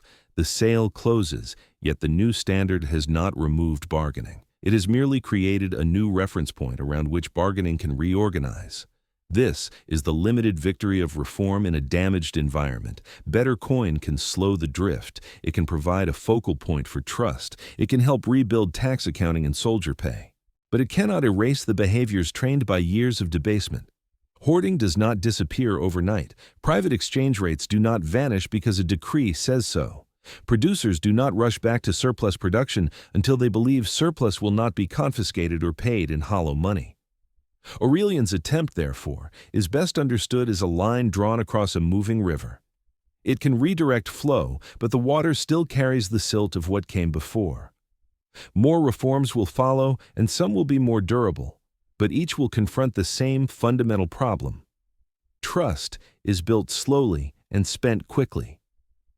In the next part of the story, we will see how rulers after Aurelian try to freeze prices, restructure taxation, and rebuild the monetary system from the ground up. Some efforts will fail because they mistake command for confidence. Others will succeed by separating the empire's money into layers, giving gold a stable role while allowing lesser coin to serve daily trade. For now, the empire has tried to hold the line, and the line will be tested again for a while longer. A price. Written on the air. When trust collapses, rulers often attempt to replace it with clarity. They want a single number where there has been argument, a fixed measure where there has been drift. They want the market to stop speaking in uncertain tones. In the late 3rd and early 4th centuries, Roman authority attempted exactly this, to pin value down by decree, to make prices behave as if money still held still. The impulse was understandable. The results were predictable. A price is not only a number. It is an agreement between scarcity and desire, between supply and risk. When money is unstable, price becomes the place where uncertainty is translated into daily life. Sellers raise prices not because they love profit, but because they fear replacement cost. Buyers accept higher prices not because they enjoy them, but because they fear future scarcity. In such an environment, a decree that demands stable prices is a decree that demands stable reality. Reality seldom obeys. A provincial town in Thrace, a magistrate named Maximus, receives a tablet listing official maximum prices for staple goods. The list is long and confident. It sets a ceiling on what sellers may charge. Maximus reads it in the form with solemnity, as if the act of reading can repair trust. A crowd listens. Some nod, some laugh quietly. A few sellers look down at their hands because their hands hold the problem. They must buy goods to sell goods, and their buying costs are already rising. After the reading, a butcher named Cassia returns to her stall. A customer approaches and points to the posted price, demanding meat at the official rate. Cassia hesitates. She knows the decree carries penalties. She also knows that the herdsman who sold her the animal demanded more coin than last month, and the salt seller demanded more, and the knivesmith demanded more. If she sells at the official rate, she will not replace inventory. If she refuses, she risks punishment. She chooses a third path. She sells less openly. She offers small cuts only to trusted customers and tells others she has none. The market does not stop. It simply moves into shadow. This is the first unintended consequence of price controls. They create scarcity where there might have been high prices. High prices are unpleasant, but they signal to producers that goods are valuable. When the signal is suppressed, producers reduce supply, traders avoid transport, and sellers hide stock. The state then interprets scarcity as hoarding and responds with enforcement. Enforcement raises risk. Risk reduces supply further. The loop tightens. A traveler named Aurelianus arrives at the town gate with a cart of olive oil. He hears of the price edict and calculates quickly. If he sells openly, he will be forced to accept a price that does not cover his journey's risks. If he sells privately, he can find buyers who will pay more in goods or in gold. He chooses private sale. He meets a local innkeeper at night and exchanges oil for cloth and grain. No coin changes hands. The official price remains on the wall, while real exchange happens elsewhere. The state's goal is to protect consumers and stabilize the currency's meaning. Yet a decree cannot restore what the coin has lost. If money has been weakened, prices rise because the unit buys less. Commanding prices not to rise does not strengthen the unit. It merely punishes the translation mechanism. In doing so, it reduces visibility. Officials lose the ability to see real scarcity, because real scarcity is now hidden behind empty stalls and whispered trades. These measures also reshape social power. Those with connections can obtain goods. Those without connections face empty shelves. Those with gold or goods can trade privately. Those with only the official coin must obey public rules and suffer the limitations. The price edict becomes, in practice, a filter that advantages the well-networked and disadvantages the vulnerable, even if the language of the edict is universal. In a city apartment above a noisy street, a widow named Tullia holds a few coins and a small jar of dried legumes. She hears that prices are controlled and feels hope. She goes to the market and finds fewer sellers. She waits in line, then is told there is no oil today. She returns home and considers selling a silver brooch left by her mother. She does not want to, yet necessity teaches new logic. The state's attempt to stabilize prices has not stabilized her life. It has pushed her toward liquidation of personal assets. The deeper issue remains the empire's fiscal structure. The state needs revenue in real terms: grain for soldiers, metal for weapons, labor for roads, and supplies for administration. If coin cannot reliably command these things, the state turns to direct collection in kind and direct control of production. This is where monetary collapse begins to transform into administrative transformation. The empire starts to look less like a market integrated by money and more like a hierarchy integrated by requisition. In the next chapter, we will follow this transformation under Diocletian, a ruler who understood that coin alone could not rebuild the empire's capacity, and who therefore reorganized taxation, labor obligations, and the administrative framework of collection. His reforms were powerful. They also carried costs that would echo for centuries. Diocletian's new ledger. Diocletian inherited an empire that had learned to doubt its own instruments. The coin had been stretched and washed until it carried more command than substance. Prices had turned into moving targets. Regions had drifted into private exchange practices. Armies required reliable provisioning. Tax collection was uneven and often corrupt. In such a world, stabilization could not be achieved by minting alone. It required rebuilding the state's capacity to collect and allocate real resources. Diocletian approached the problem as an administrator with military power. He did not assume that a single coin reform would magically restore trust. He assumed that the empire needed a new ledger, a new way to measure what households and estates could provide, and a new way to claim that provision with more certainty. In practice, this meant a deeper shift toward taxation in kind and toward obligations tied to land and profession. In a provincial office in Asia Minor, a surveyor named Flavianus walks fields with a measuring rope and a tablet. He records soil quality, vineyard output, the number of animals, and the labor available in households. These measures are not taken as neutral science. They are taken as the foundation of obligation. The people he measures watch him with suspicion, because they know numbers can be turned into demands. Flavianus understands their fear. He also understands his orders. The empire cannot feed armies with uncertain coin. It needs predictable flows of grain and goods. This restructuring changes the relationship between citizen and state. Instead of paying taxes primarily in money, many are expected to pay in produce, labor, or services. The state becomes more directly present in economic life. It must store, transport, and allocate goods. It must coordinate requisition and distribution. It must enforce compliance with local officials who are tempted to skim. The administrative machine grows thicker because it is now managing physical resources rather than simply accounting entries. A small landholder named Marinus, outside a city in Syria, receives notice that his assessment is now based on land productivity and household capacity. He is told how much grain, oil, and labor he must provide. He tries to pay in coin instead, because coin is what he knows. The official refuses and says coin is unreliable. Marinus feels trapped. He cannot argue with the official who holds authority. He must deliver goods that will reduce what his family can sell or store. He begins to plant more for subsistence and less for market. The market shrinks. Diocletian's reforms also include currency attempts. New coin issues are minted, sometimes with improved standards, but the deeper logic is that coin alone cannot be trusted to collect real value.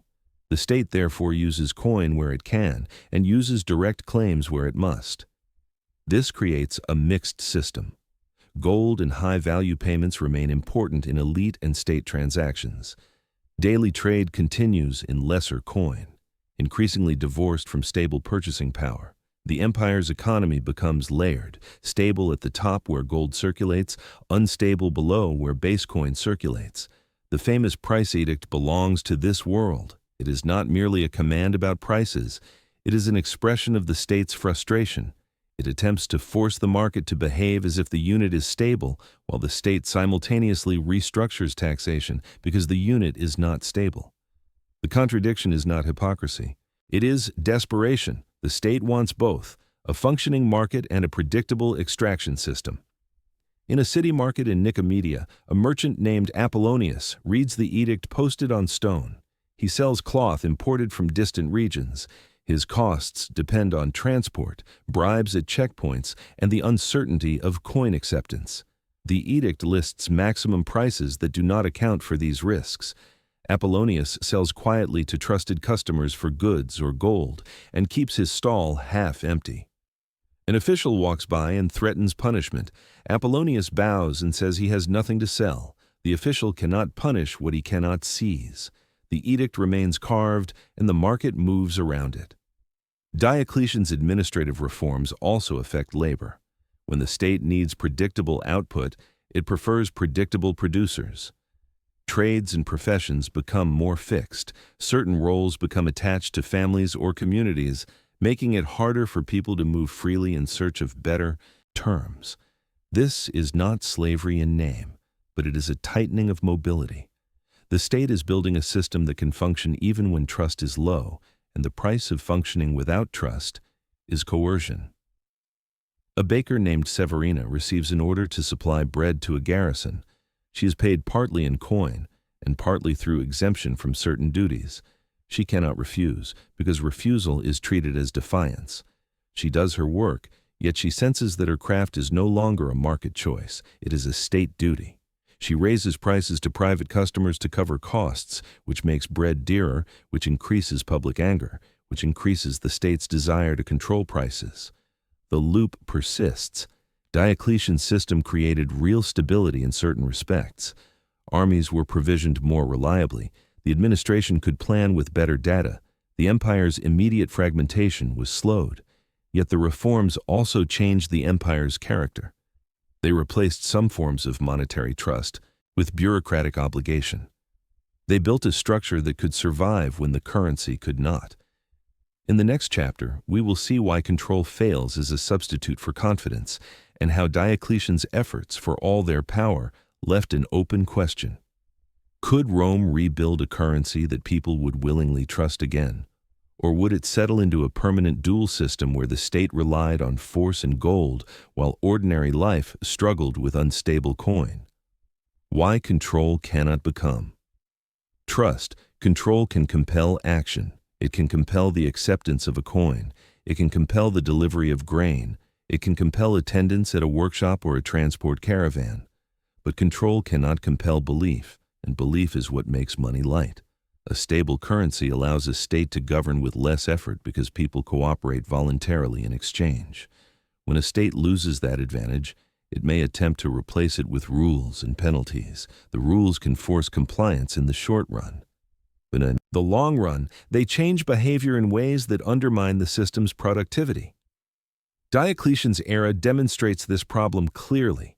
The state reorganized taxation to secure real resources. It attempted to freeze prices to protect consumers and restrain merchants. It minted coins to signal renewal.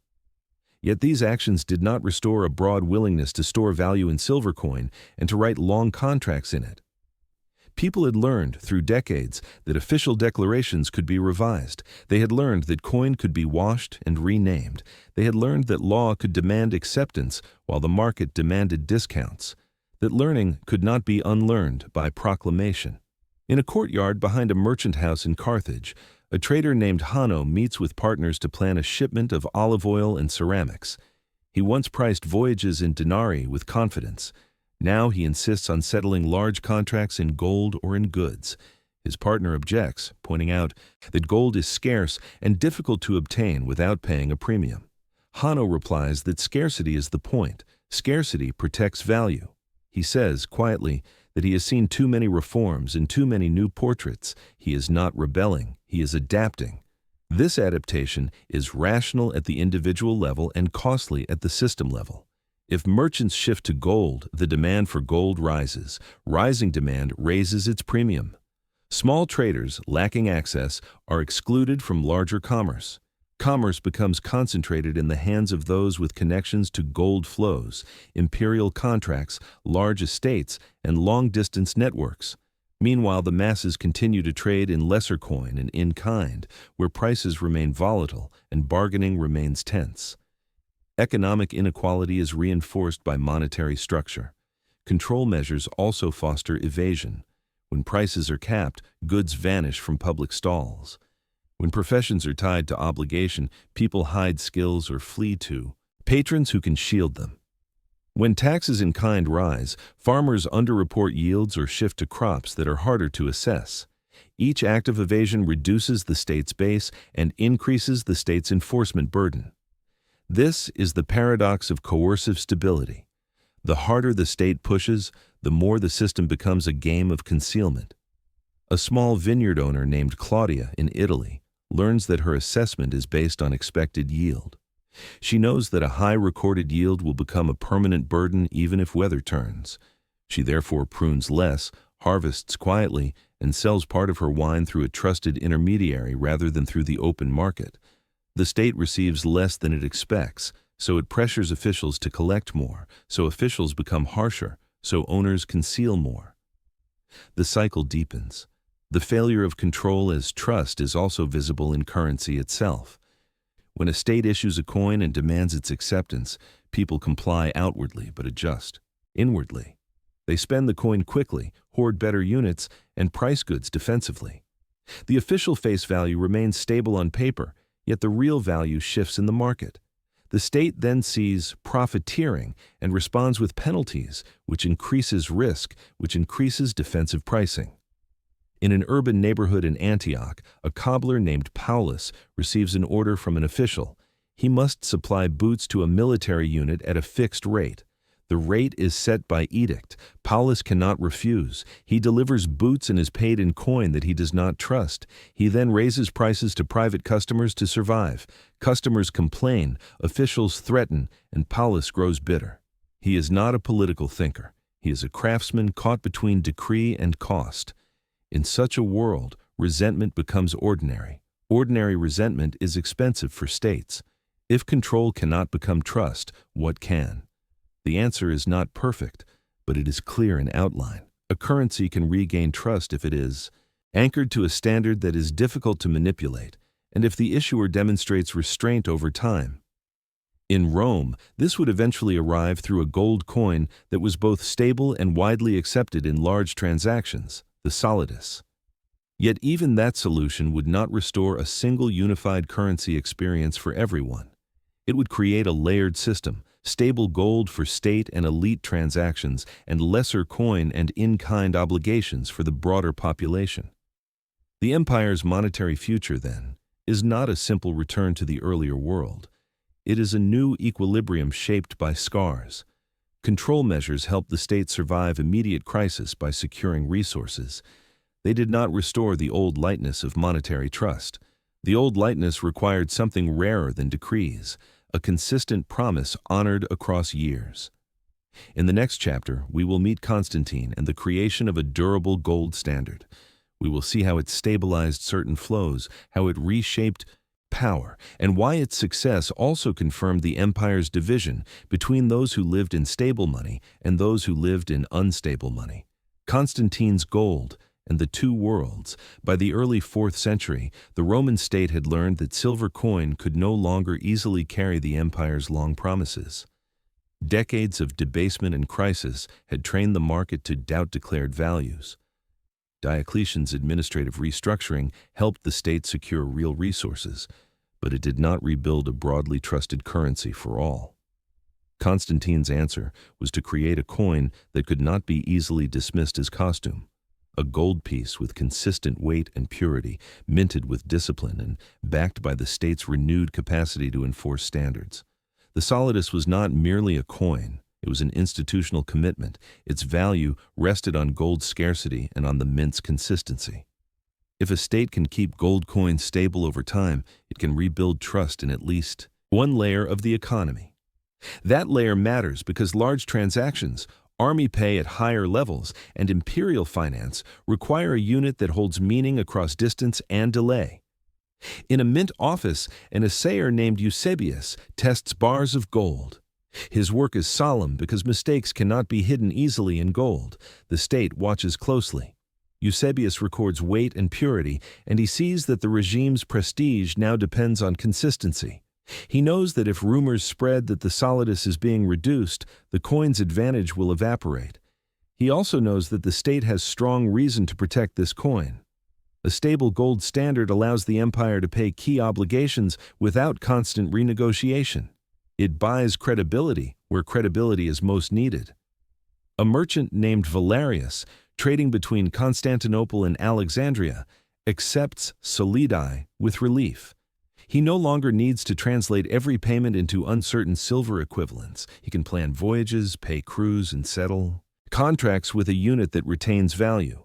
He still faces risks, storms, bandits, political turbulence, but he can treat money as a stable tool rather than a shifting hazard. This stability encourages trade at the top end of the system. It thickens long-distance commerce among those who can access gold. Yet the solidus also divides the empire's monetary experience. Gold is scarce. It does not circulate widely among the poor. Daily wages in markets are still paid in lesser coin or in kind. Tax collection in kind remains important. Price controls and obligations still shape local life. Thus, two worlds coexist, one where the unit of account is stable and confidence returns, and another where the unit remains volatile and transactions remain defensive. In a small market in rural Italy, a farmer named Antoninus sells vegetables and receives small copper-based coins. He hears that merchants and officials trade in stable gold and feels the distance between his life and theirs. Gold does not appear in his hand, except when a tax official or landlord arrives. When gold does appear, it is usually flowing upward, not circulating horizontally among neighbors. Antoninus's world remains one of barter arrangements, local credit, and in-kind obligations. The solidus stabilizes the empire's spine, but it does not soften the daily friction of ordinary exchange for everyone. This monetary dualism has political consequences. Those close to the state, army officers, large contractors, administrators, and elite landholders, benefit from access to stable money. Their wealth can be stored without constant erosion. Their contracts can be written in a unit that holds meaning. Those farther away, especially the urban poor and small rural producers, live in a world where money is less stable and where obligations are more direct. Inequality becomes not only social but monetary. In a tax office in the East, a clerk named Theodotus calculates an assessment. The taxpayer offers copper coin. Theodotus converts the obligation into a gold equivalent for the treasury's accounting. The conversion rate is not neutral. It reflects market conditions and official policy. Theodotus can, intentionally or not, impose a heavier burden. The taxpayer, not understanding the conversion fully, feels cheated. The clerk, fearing his superior, becomes rigid. In this way, the dual system creates new opportunities for abuse and new sources of resentment. Still, the solidus achieves something crucial. It anchors high-level finance and imperial credibility. It allows the state to pay key forces with a stable unit, reducing the need to debase in the same destructive way.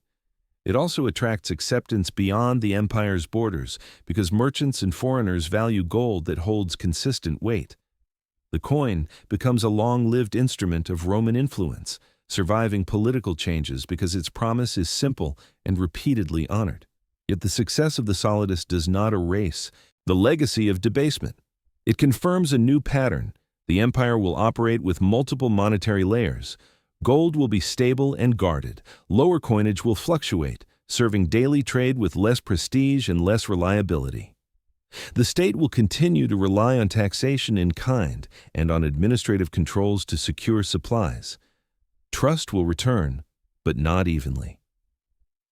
In the next chapter, we will follow the winners and losers of this new equilibrium more directly.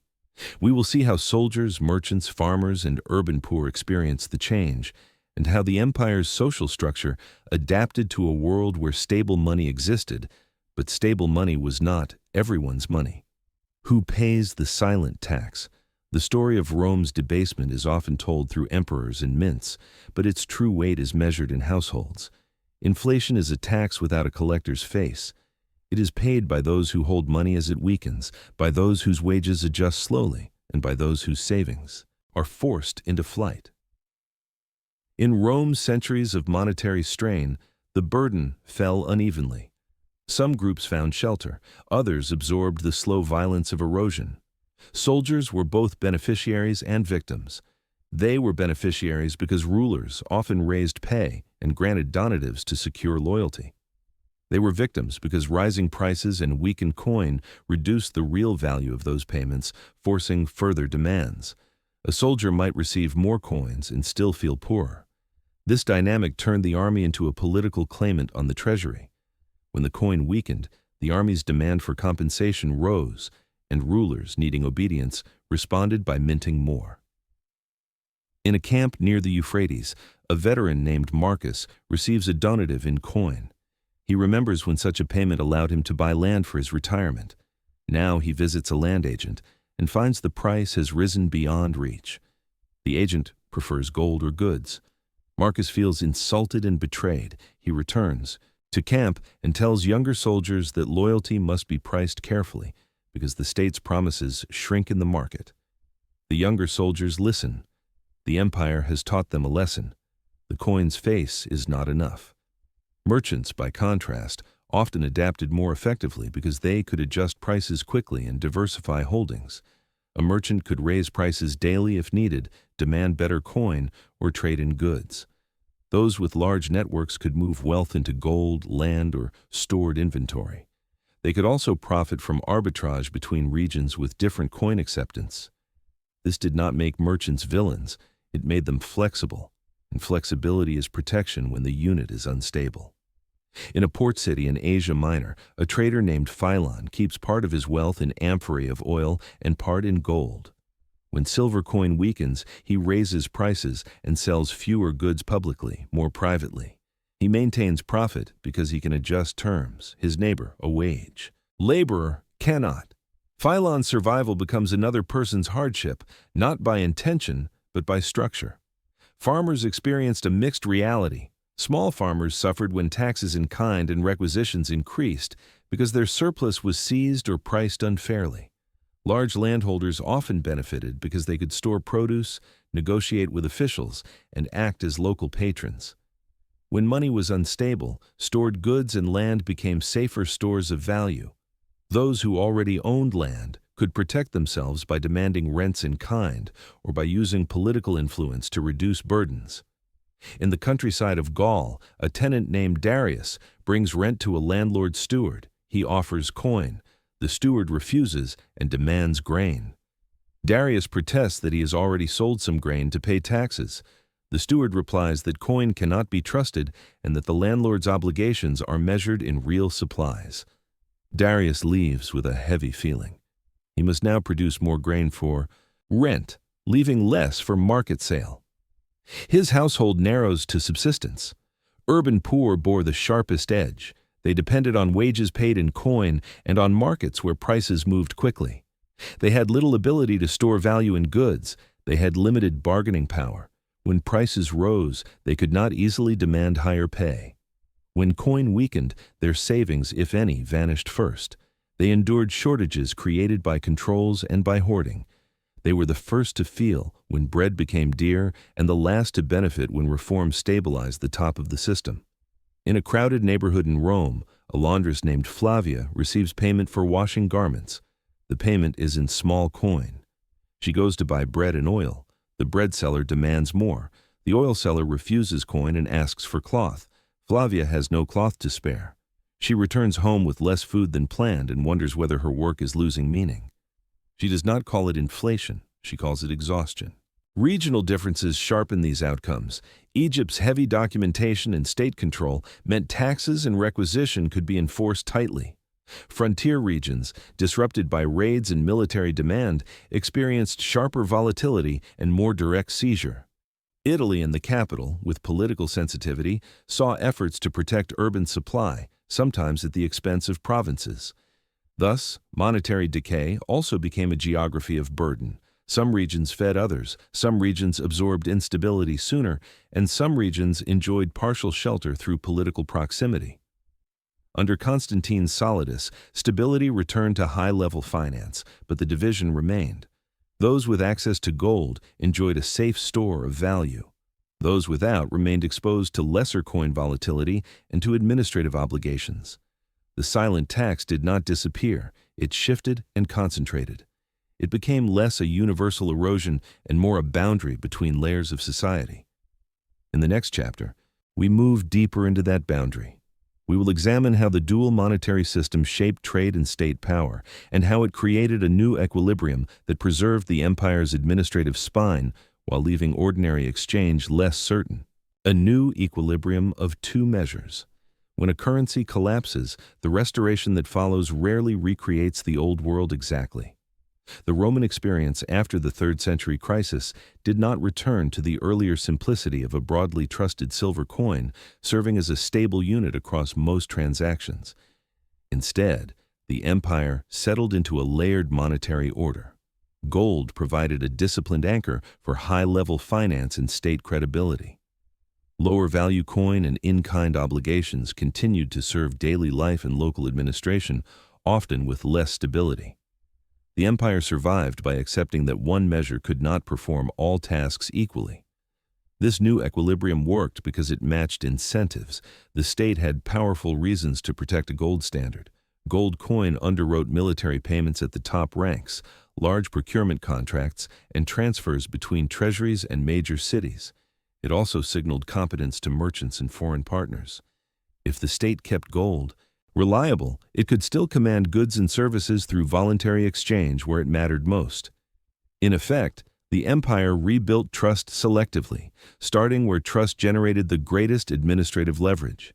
In Constantinople, a procurement officer named Anatolius meets with shipowners to arrange transport for grain and supplies. He offers payment in solidi, counted carefully.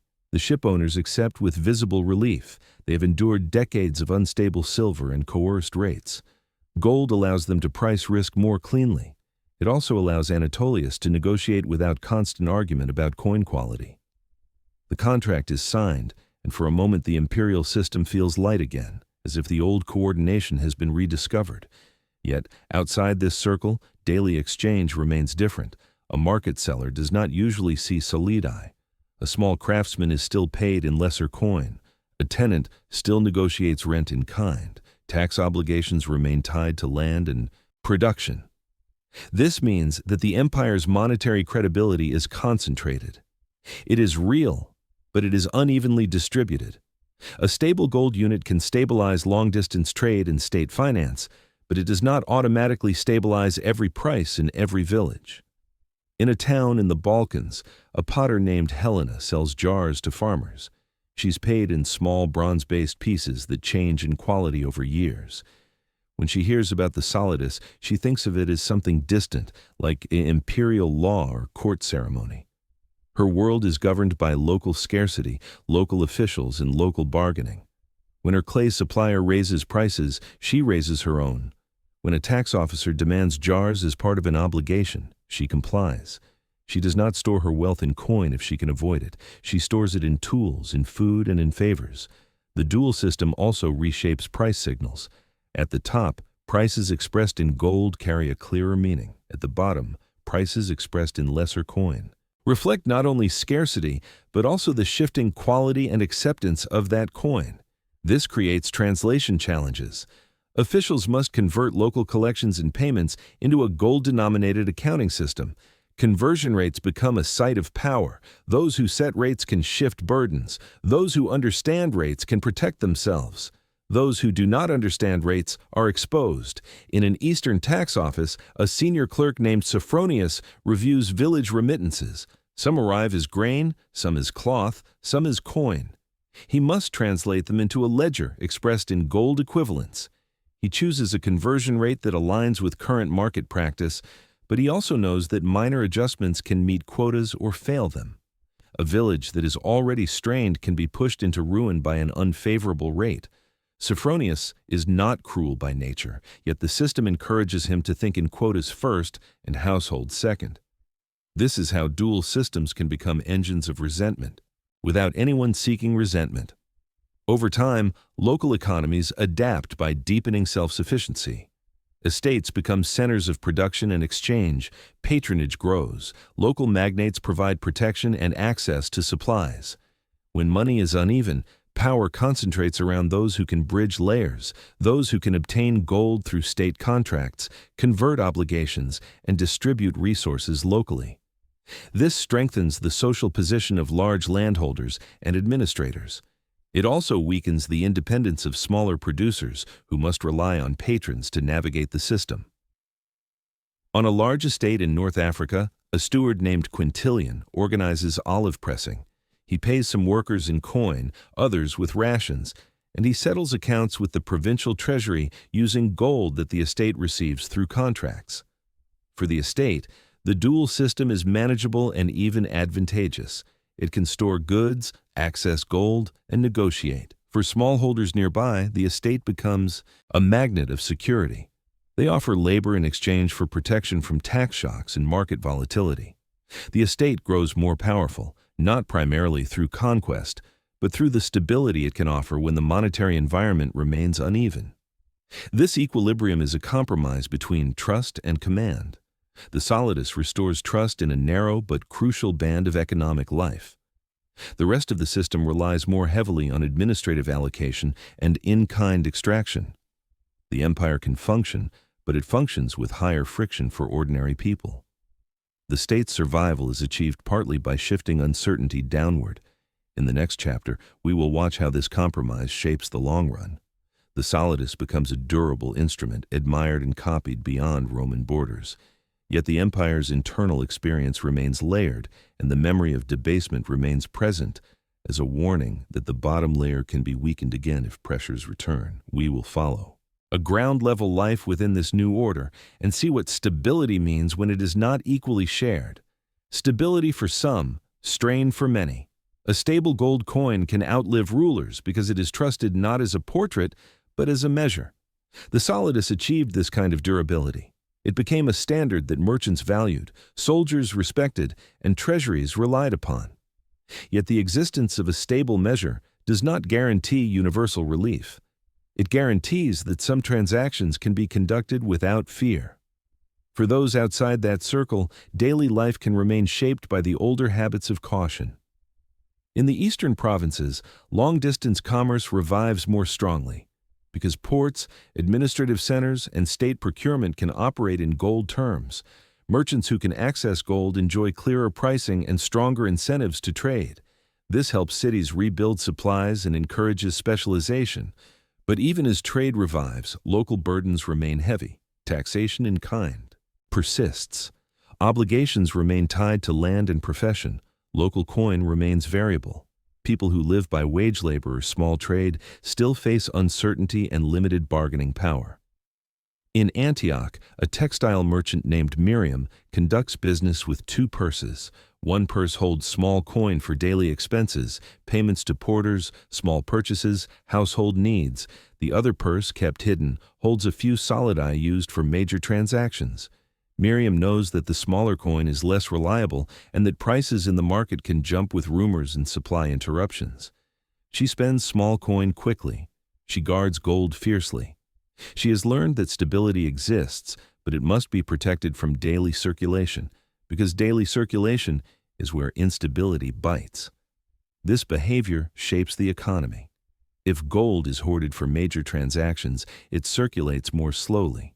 Slow circulation is not necessarily harmful when gold is used primarily for large transfers, but it reinforces the separation between layers. The poor rarely see gold. Their world remains dominated by lesser coin and by goods. This means that when lesser coin is adjusted, whether intentionally or through shortage, the poor absorb the effect. Inflation becomes less an empire-wide uniform drift and more a localized pressure felt in markets where small coin is used. In a neighborhood near the city walls, a carpenter named Jonas is paid for repairs in bronze coin and occasional grain. His employer, a local official, insists that the payment is fair. Jonas goes to buy iron nails and finds the blacksmith demands more coin than before. Jonas complains and is told that iron comes from afar and is priced by merchants who think in gold. Jonas realizes that the price of goods in his market is influenced by a unit he rarely touches. The dual system has created a shadow relationship. Gold sets the tone, while small coin bears the strain. The state's own practices reinforce this. High-level payments are stabilized in gold to secure loyalty and procurement. Lower-level disbursements are often made in lesser coin or in kind. Taxes are extracted in goods. When the state wants to mobilize resources quickly, it does so through requisition and administrative command rather than through market purchase in small coin. This protects the state from instability at the bottom, but it increases the sense among ordinary people that they live under obligation rather than under exchange. A village headman named Faustinus in the Balkans must deliver a quota of grain to a regional storehouse. He gathers contributions from households. Some complain that their harvest was poor. Faustinus sympathizes, but he also fears punishment if he fails. He presses harder, and the households respond by hiding part of next year's harvest or by shifting to subsistence crops. The village becomes more cautious and less market-oriented. Trade shrinks. The state receives its quota for now, but it is weak in future. Taxable surplus. Regional differences persist. Egypt's system remains tightly administered, with strong records and centralized extraction, making it a reliable granary, but also a region of heavy burden. Frontier zones continue to feel the weight of military demand, where supplies are seized or purchased under pressure. Italy and major cities still receive political attention, sometimes protected through supply measures that are funded by provincial extraction. Thus, the empire's stability is maintained by uneven distribution of strain. The solidus also reshapes external relations. Foreign merchants accept it. Neighboring powers respect it. It becomes a currency of prestige beyond Rome, circulating in trade and tribute. This external success is a sign of restored credibility, but it also makes the internal dualism more visible. When an empire's gold is admired abroad while many of its own subjects trade in unstable small coin, the gap between imperial image and daily experience becomes sharper. In a port tavern, a sailor named Leontius hears travelers praise the emperor's gold. He laughs and says that gold is beautiful, but he does not see it when he buys soup. He sees it when a tax official arrives or when a merchant demands it for imported goods. Leontius's laughter is not rebellion. It is recognition of a layered world. The empire has stabilized its spine, but it has not returned to the earlier simplicity of a single, trusted everyday measure. This is the second aha moment of the later narrative. The empire's survival does not require universal monetary stability. It requires stability where state power is anchored, and it requires administrative systems that can extract resources from the rest. The solidus accomplishes the first. Diocletian's reforms, continued in different forms, accomplish the second. Together, they form a durable system. Yet durability is not the same as shared prosperity. In the next chapter, we move toward the end state of the debasement story. What trust collapse looks like when it is complete, what institutions remain, and what lessons can be drawn calmly from the slow transformation. We will return to the theme with which we began, money as an agreement. We will ask what happens when the agreement is broken and then rebuilt only partially, and how that partial rebuilding shapes the character of empire. What trust collapse looks like. When monetary trust collapses, it does not usually produce a single dramatic scene. It produces a changed landscape. The landmarks remain: markets, taxes, armies, courts. Yet the way people move through them is altered. They carry different assumptions. They plan differently. They bargain differently. In Rome's long debasement and inflation, the end state was not the disappearance of coin, but the disappearance of effortless belief in coin. That disappearance reshaped the empire's economy and the empire's social fabric. Trust collapse looks first like constant translation. People no longer accept a coin as a simple unit.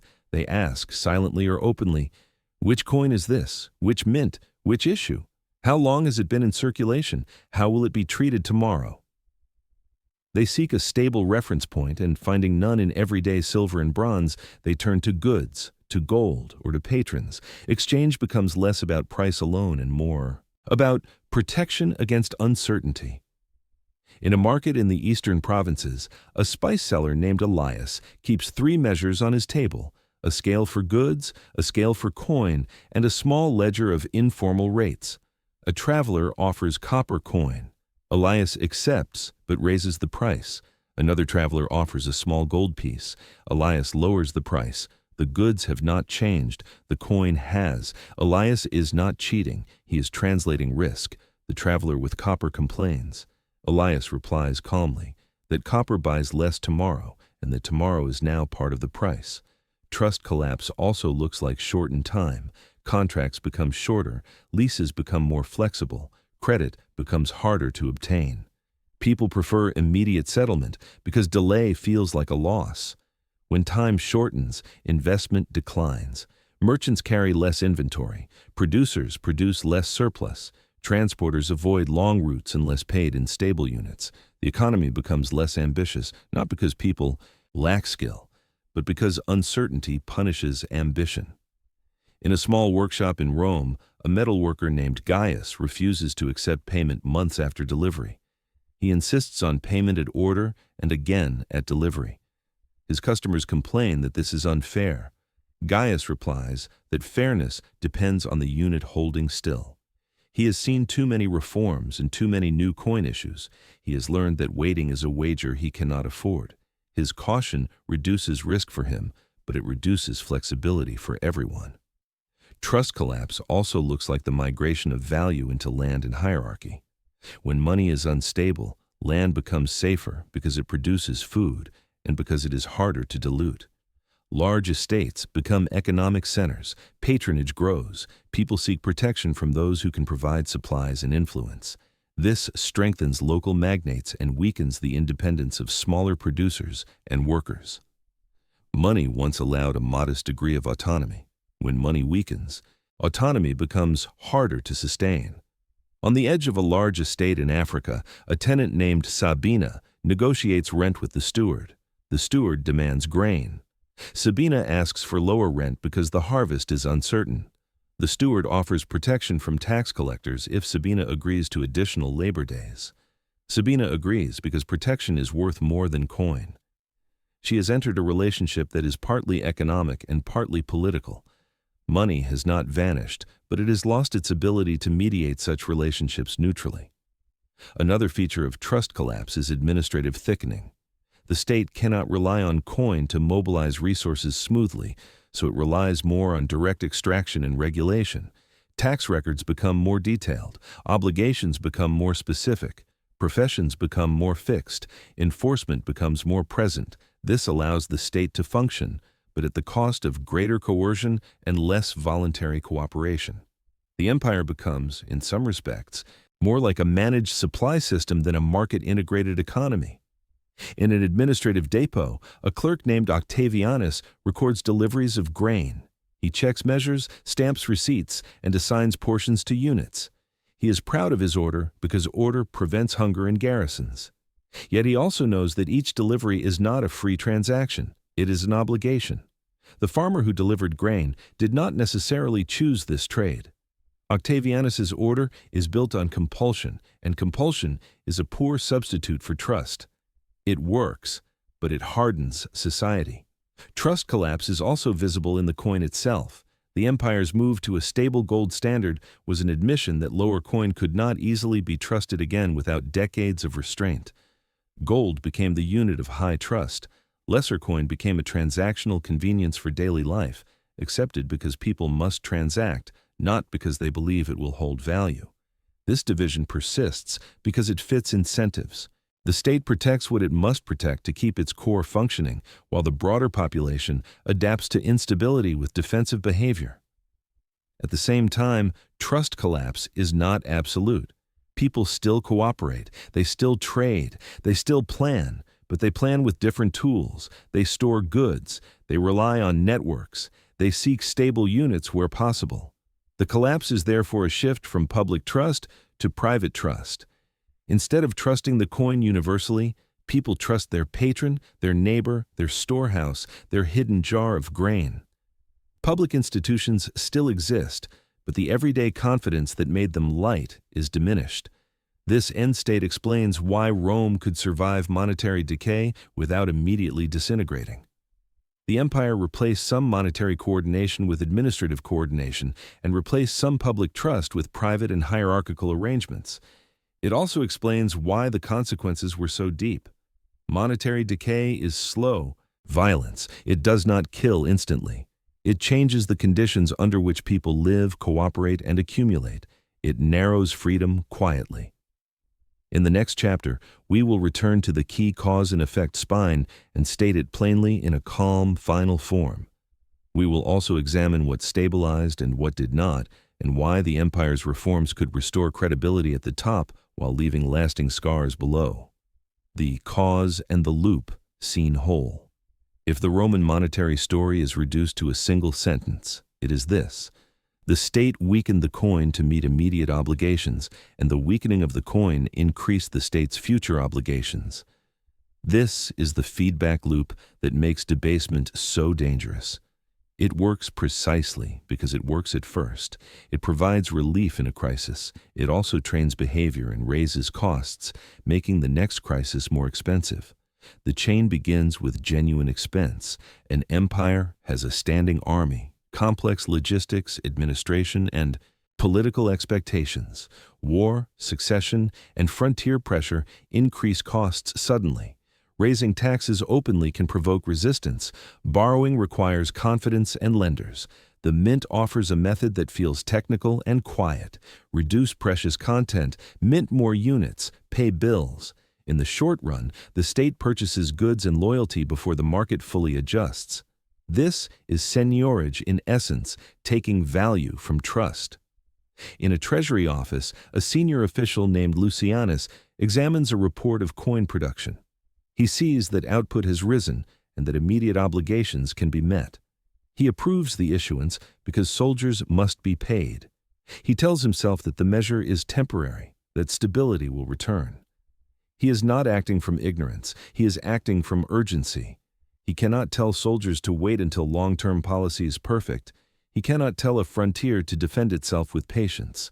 The second link is market translation. As weaker coin spreads, sellers respond by raising prices to protect themselves. Buyers respond by spending quickly to escape holding the weakening unit. Better coins are hoarded. Worse coins circulate. Price signals blur because it becomes hard to separate genuine scarcity from monetary weakening. Wages lag because they adjust through negotiation rather than daily repricing. Savings erode, credit tightens, contracts shorten. These changes are rational for individuals and harmful for system stability. In a small shop, a baker named Rufina raises bread prices twice in a season. She does not celebrate. She must pay more for flour and fuel. Customers accuse her of greed. Rufina answers quietly that she cannot replace her stock if she sells at old prices. She keeps one loaf aside for a neighbor who is hungry because she is human. Yet, kindness cannot replace arithmetic. The weakening coin forces hard choices. The third link is state response. As prices rise, the state's nominal costs rise. It must pay more coin for supplies and wages. Its tax intake, if assessed nominally, loses real purchasing power. Officials respond by raising assessments, enforcing more harshly, and shifting toward in-kind collection. These responses generate resentment and evasion, shrinking the tax base further. The state then experiences a paradox. The more it needs resources, the harder it becomes to collect them without damaging production. In the countryside, a tax collector named Julius demands grain because coin is unreliable. The farmer complies, but reduces next year's market production. Julius meets his quota this year and faces a smaller surplus next year. He responds by demanding more. The farmer hides more. The state becomes more forceful. The economy becomes more defensive. The fourth link is political instability. When money loses credibility, loyalty becomes more expensive. Soldiers demand higher pay and larger donatives because their real purchasing power is threatened. Rival emperors compete by spending. Spending drives more debasement. Debasement drives more inflation. Inflation drives more social strain. Social strain feeds instability. The loop accelerates during the 3rd century crisis because political fragmentation multiplies mints and standards, making credibility harder to restore. In a barracks, a centurion named Aemilius hears men joke that the emperor's portrait changes faster than their boots. The joke is not merely humor. It is a recognition that authority has become unstable and that coin has become unreliable. When men speak this way, the empire's foundational agreement, trust exchanged for service, begins to fray. The 5th link is attempted repair. Aurelian seeks to restore standards and discipline. Diocletian restructures taxation and tries to control prices. These measures stabilize certain flows and secure resources, but they rely heavily on coercion. Coercion can sustain an empire, but it cannot restore the lightness of trust quickly. The final, durable, Repair is Constantine's gold coin, the solidus, which restores high-level credibility by anchoring value in a scarce metal and consistent minting discipline. The repair, however, creates a new equilibrium rather than a return. Gold becomes a stable unit at the top.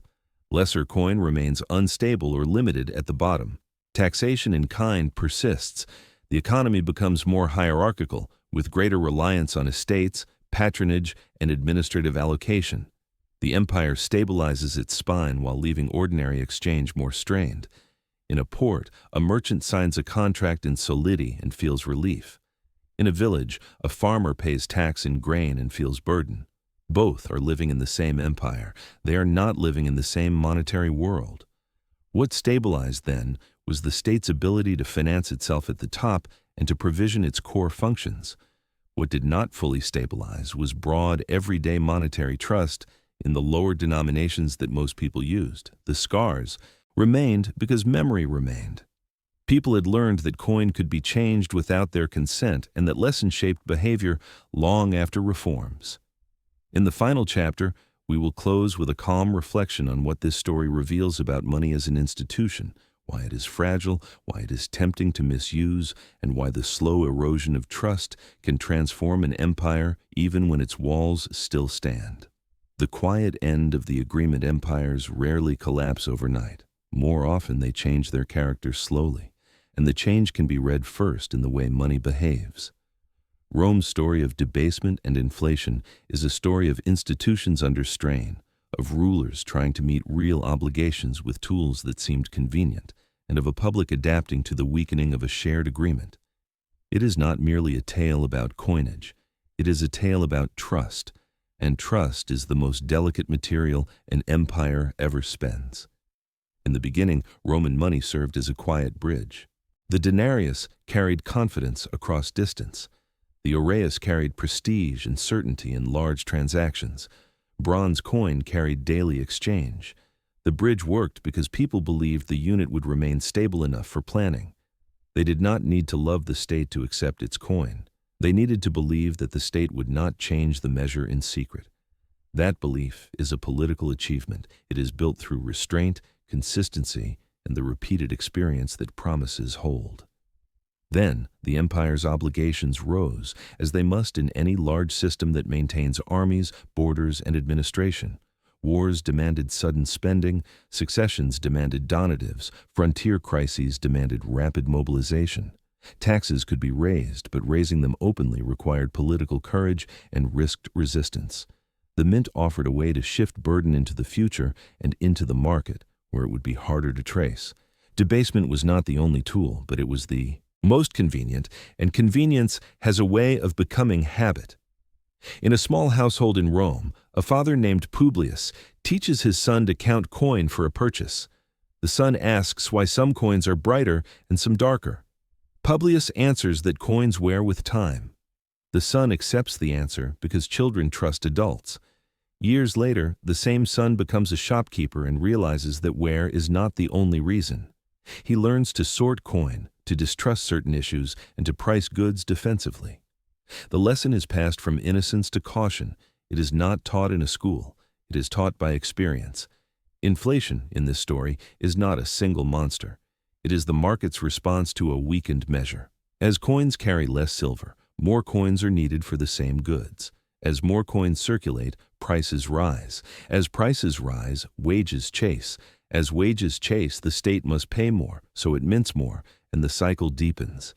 People respond by hoarding better money, shortening contracts, and shifting value into goods and land. The state responds by demanding taxes in kind, controlling prices, and tightening obligations. The economy becomes more managed, more defensive, more dependent on hierarchy. The 3rd century reveals how quickly this can accelerate when politics fractures. Multiple claimants mint coin to buy loyalty. Standards fragment. The public no longer expects stability. Coin becomes costume, washed, stamped, and distrusted. Trade slows or retreats into private exchange. Credit tightens, cities become tense. The state can still command, but command becomes a substitute for cooperation, and substitutes are always costlier than the original. Aurelian attempts to restore standards and punish corruption. Diocletian restructures taxation and tries to freeze prices, seeking order through administration. These efforts help the empire survive, but survival is not the same as returning to earlier trust. Trust returns most effectively when Constantine's solidus offers a stable gold anchor. The solidus becomes a durable instrument precisely because it is hard to dilute without being noticed, and because the state chooses, for its own interest, to guard it. Yet the very success of the solidus confirms a new order, a world of two measures. At the top, stable gold enables finance, trade, and state provisioning.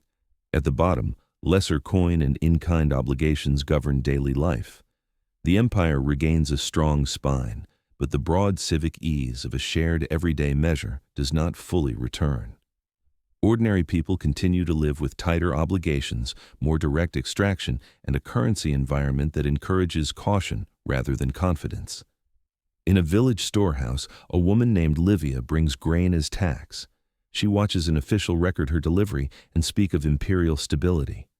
Later, she hears travelers praise the emperor's gold. She nods politely, because politeness is safer than argument. In her life, stability is not a coin. It is whether the harvest will feed her family after obligations are met. She has learned that the state's stability and her household stability are related, but not identical. The lesson of Rome's debasement is therefore not a simple moral. It is a structural insight. Money is an institution that depends on restraint. When rulers discover that they can fund costs by weakening the unit, they gain short-term relief and lose long-term trust. When trust erodes, the economy becomes more expensive to govern.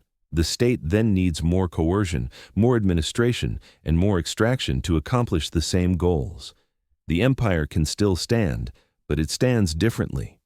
The quiet end of the agreement is not the disappearance of coin. It is the disappearance of the assumption that coin will remain itself.